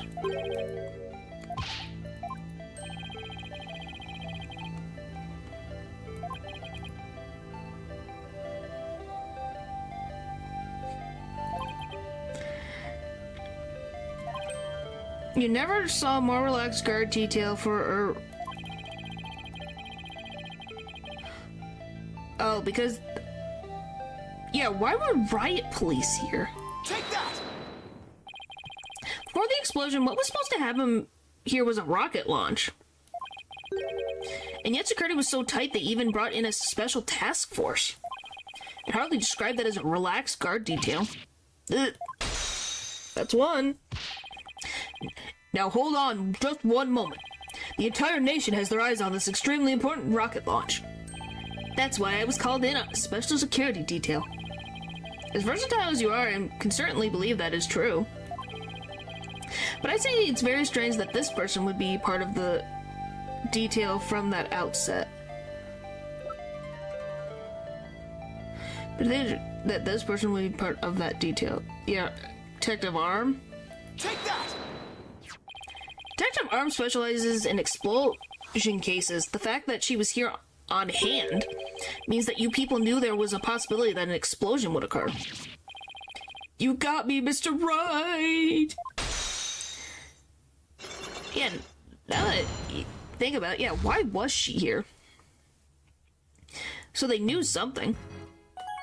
But you can't say. Alright, I can see. You win. It's just as you say. A few days before the launch, they were warned about a potential explosion. But the plan to launch went ahead in spite of the threat. But why? What were they planning to do if someone got hurt or killed? Yeah, I know. The decision to move forward wasn't exactly just, was it? How was the warning delivered? By phone and directly to Director Cosmos. But the police department instructed everyone to keep it under wraps. That's a big thing to keep quiet about. No wonder you were so upset. But it's not only that. I've been distraught about Prosecutor Blackwell as well. Prosecutor Blackwell? Well, it's his handler. I'm sure you have a lot of difficulties. That's not it. It's a question of justice. I've been wondering about why he's allowed to stand in court. Now you're wondering? Yeah, it definitely looks like that. The reason he's still prosecuting? Detective Fulbright, please tell us everything you know. Prosecutor Blackwell. Well, talking to you folks about it would definitely be breaking the rules. Never mind that. What rules? But things to be broken, right? Well, tell you the truth, having a prisoner act as a prosecutor is highly irregular. I think we guessed that much. So why is it being allowed? I've been wondering and wondering about it. So you weren't told why either, huh? No, I guess the order came from pretty high up the ladder. Yeah, it would had to have. Prosecutor Blackwell told me once that the hunt I've been on for the Phantom of 7 years past continues even still. 7 years past? Phantom, huh? And not one of the friendly variety either, I gather. Haunted for 7 years. This Phantom of 7 years past, any idea who or what he was talking about? Not a clue. But he seems to think that this Phantom is behind this whole incident somehow. But wait a minute, he thinks that they may be connected to this case? Yep, this case has way too many similarities to what happened 7 years ago. For starters, that case happened right here at this very space center, too. Oh, is this related to, I was wondering, Athena knows...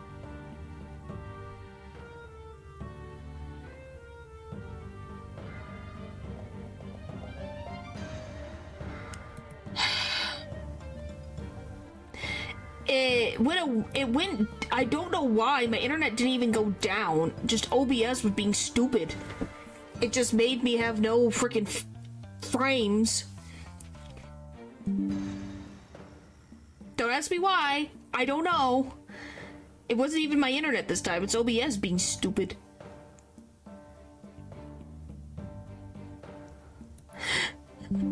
My gosh. I'm gonna have so many notifications.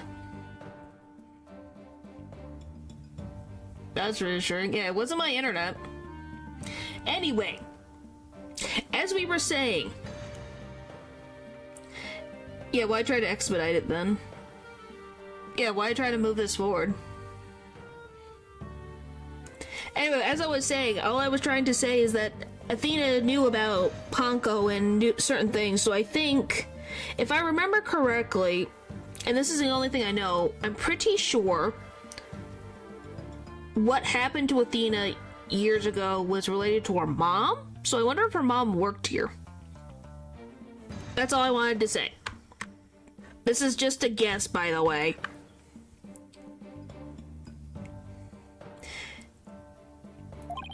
And in both incidents, a threat was issued via telephone.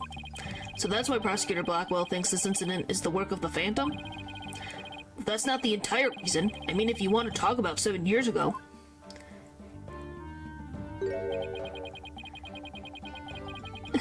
Well, I'm just emphasizing that I just know her mom is related somehow to Athena's trauma. That's all I know. And this case is making me think, oh, so her mom was in the space program here. Interesting.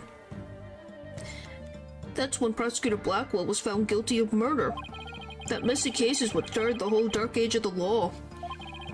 So you see how this Phantom and Prosecutor Blackwell conviction might be related. Yeah, I can see why he'd think that. This incident in the Phantom, not to mention Blackwell's past. It's almost inconceivable that they would come to a head here. This might sound crazy, but Prosecutor Blackwell can't possibly believe Mr. Starbuck is the Phantom person, right? I mean, he was acting kind of strange during the last trial and all. Silence. Yeah, he was not in a playful mood. Very unusual for him.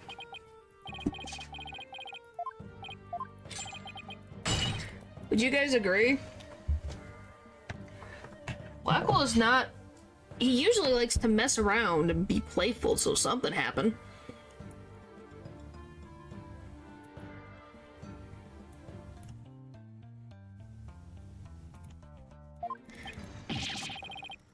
So, definitely tells you he's taking this seriously. Yeah, he was locked in. That's so odd. No, I doubt he thinks Mr. Starbucks is his phantom, but I do get the feeling that he thinks that the defendant has ties to them, which is why he's acting so impatient. He's got a personal grudge against Mr. Starbuck. And that's not real justice. I've always trusted in Prosecutor Blackwell's judgment until now, but this time, I'm just so overwrought about it all. If he's lost his ability to think rationally, I'm afraid it might lead to false conviction. Never seen Detective Fulbright so tormented. This must be why he's been so cooperative. Maybe. Possibility. That or he's trying to force him into a corner to say something. Don't worry, that's exactly why we defense lawyers are working to prevent. I feel bad for Prosecutor Blackwell, but I'm going to be rooting for your team this time. But don't tell him that. You have to promise me you won't. Detective Fulbright, guess I was wrong about you. I swore to reform Prosecutor Blackwell and make him a valued member of society again. So I can't just sit by and watch him give in to his emotions and tear the defendant apart. You're the only ones who could stop him in court. Really care about what's best for Prosecutor Blackwell, don't you, Detective? Leave the courtroom to us. It's not like we want a guilty verdict either. Yes, he is. It's very cute. I was hoping you would say that. I'm really grateful to the two of you. To show my thanks, I'll give you another bit of information. It's about the eyewitness. I saw her hanging around the Space Center entrance a little while ago. Really? Then let's go find her, Mr. Wright. Thanks, you two. I feel a lot better now that I've been able to get that off my chest. I'm going to work extra hard to find that perfect piece of evidence for you. In justice we trust. On 3, 2. 1, 2, 3. In justice we trust. Okay, later. I'm so used to doing 3, 2, 1. Golly. There he goes. Wait, were we supposed to say in justice we trust back there too? Let's go see that witness now. Alright, the Space Center entrance it is. Can I save? Yeah, Fulbright. Alright, I'm gonna save.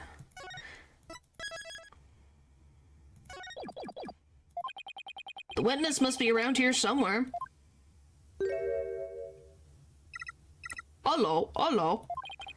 Uh-oh, don't tell me the witness is a robot. Hello, come over here. Hello, hello. Are you sightseeing? Are you lost? Are you... I am Klonko. Shall I guide you? Guide you? I don't know why, but this robot is kind of freaking me out. Hey, you're not supposed to be wandering around. Again. Had it with you, hunk of junk. Ah! I'm outside. Am I wandering? When did that happen? Okay, welcome back, hunk of junk. You don't know how close you came. If you didn't snap out of it, I was gonna put you on the curb on trash day. Nothing works better than 42.5 degree karate chop. That's pretty specific. Excuse me, but are you the one who witnessed the murder? Oh, and I'm Phoenix Wright, the lead attorney for this case. How do you do? Is this a Team Galactic member? It kinda does. She does look like that, doesn't she? Big shot lawyers, huh? I'm Aura Blackwell. She's a Blackwell, is she? Would you pray tell be related to a man who has black and white hair and likes talking about samurais? Would you possibly be related? Oh boy. I'm a research developing robots here at the Cosmos Space Center. Blackwell. Could she be... This good-for-nothing robot is named Hunk of Junk. My name is not Hunk of Junk. My name is Clonko. That's me, Miss Aura. Quit complaining. Your model number is Ponko 2. But Miss Aura, everyone calls me Clonko. Quit your squawking already. No, what are you doing? No, don't. There. Bet you won't be talking back now. I will obey completely. Yikes, I better watch what wires I cross with this one. Dang it, weirdo runs in the blood. Yep. The Blackwells aren't exactly normal. Your last name. Your last name is Blackwell. Do you have a relative in the Your last name is Blackwell. Do you have a relative in the legal profession? You are correct. Simon Blackwell, who used to be a prosecutor, is... Shut up. Only speak when I order you to speak. Simon is my little brother. You know him? Wow, this really is a certain deja vu. Yes, we met him in court a few times. Right, Athena?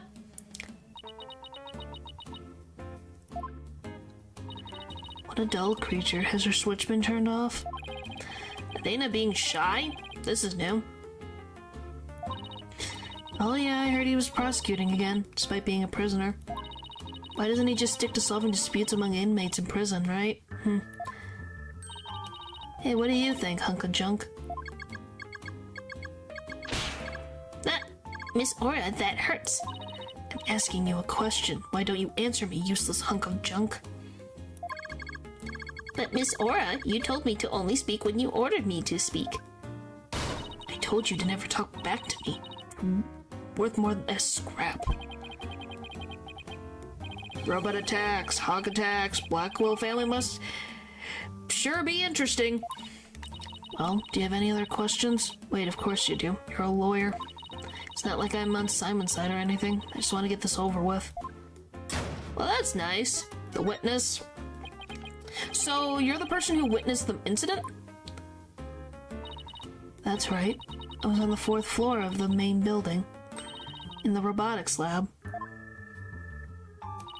The explosion disabled the elevators, so I lowered my emergency ladder just like the detective leading the evacuation told me to. But it was such a pain. Why couldn't they have used the ladders in the other rooms? Must have been a very troubling experience. Probably best to just humor her here. Yes, it is very creepy. At least Simon is nice to Taka. No, it's creepy. But Simon treats Taka like a friend.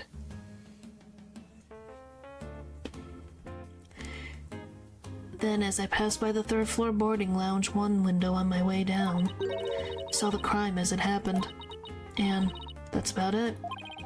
So you saw the crime as it happened, and that's about it? I see. Is it relatable? Wait, what? You saw it being committed? There's no time to just nod and repeat. So you saw into the 3rd floor lounge.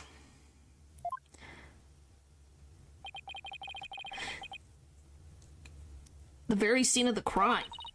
That's right. There's a small window on the right-hand side of the room. I looked through that from the outside.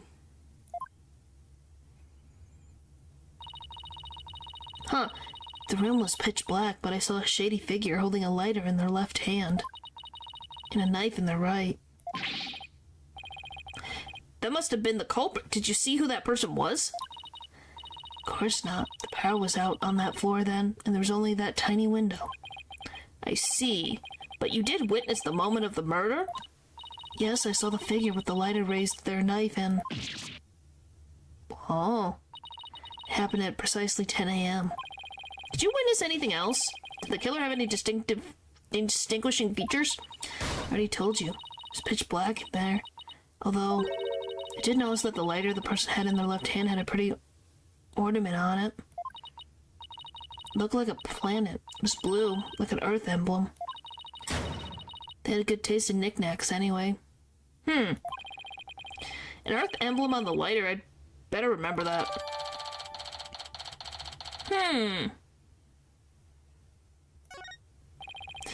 Thank you for your statement. We'll definitely prove Mr. Starbucks innocent with it. Yeah, right. I won't hold my breath. Pardon me? Oh, did I hurt your feelings? Sorry. I just detest lawyers. That's all.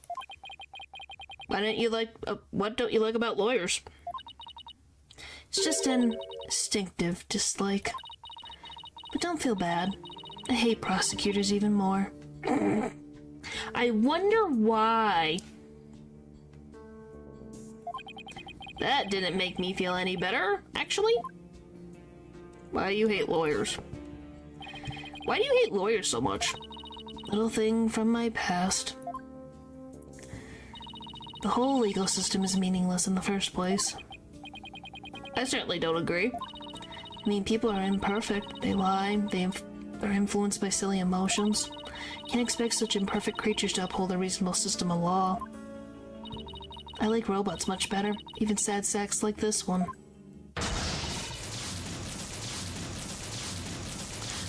Hey, you look alive there.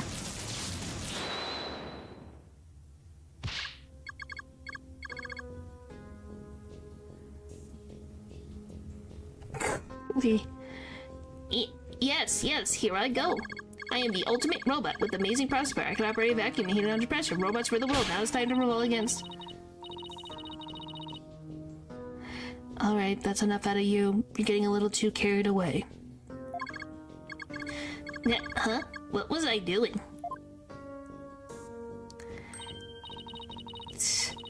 Yep, I like robots much better. At least you can make them any way you want them.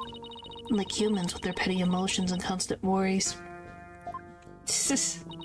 Yes, it really does run in the family. How can you say such things? Feeling emotions, worrying about things we care about? That's what makes us human. Well, the girl finally talks and she starts with a speech. That's what makes us human. You mean getting angry and snorting like that? Rational thought. That's what separates humans from animals. Fortunately, your reasoning capabilities are more akin to that of a clever little monkey. That's nothing to be ashamed of. It must be nice to have such a simple mind. Can I punch your boss? Get a hold of yourself, Athena. Huh. Humans certainly are absurd. Said you were clever, didn't I? Poor thing. Are you sure about that, Paul? Maybe you should think that through. Tell me, with people like you in charge, how could I possibly trust the legal system, How rude. So she distrusts not only lawyers and prosecutors, but the whole legal system. Okay, at least you agree with that. What in the world had happened to this woman to make her so bitter? Even if somebody important to me was killed, I would never wish to see their killer brought to trial. Because I'd much rather kill them myself. Can't be serious. That thing you're wearing around your neck. Oh, this? Around Athena's neck? Does she mean widget? Oh, I get it. Well, well. Her Royal Highness has returned at last to her castle. Royal what? Is she talking about Athena?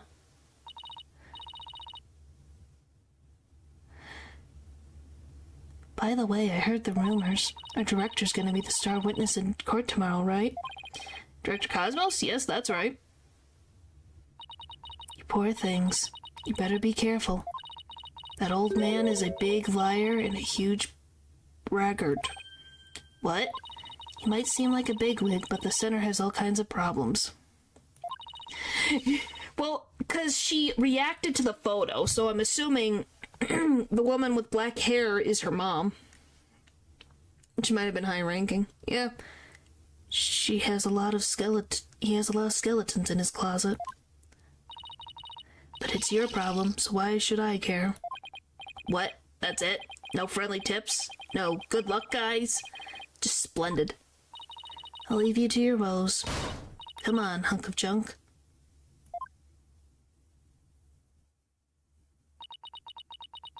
Yeah, it was that, her she didn't have to put her name into the system for Ponko. Her being so excited about the space on her just makes it feel like something's going on here. Sad to me that she doesn't believe in our legal system anymore.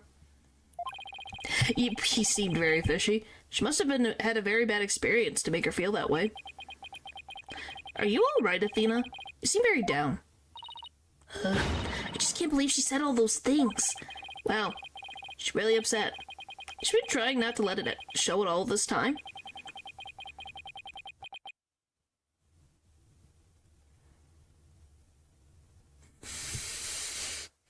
I think I'd rather deal with Blackwell because at least Blackwell will be... He seems to have chivalry so I could be in my own space. Well, I guess it's not all that surprising. You hear about fabricated evidence and false indictments on the news all the time. You mean the whole Dark Age of the Law nonsense? I'm so sick of hearing about that. Well, all we can do is believe in what we're doing. Yeah, you're right, boss. I agree. Maybe it's time we went back to see Mr. Starbug. Good idea. We should tell him about the bullet in Miss Blackwell's statement. Alright then, next up, the detention center. Alright, well that's where we're gonna stop for the night. So we actually made it to the 4-hour mark this time. But interesting information has been popping up. Athena's past, Blackwell's past, Blackwell having a sister. Things are heating up. Alright. Thank you guys for watching the stream, and I'll see you guys next time. Bye!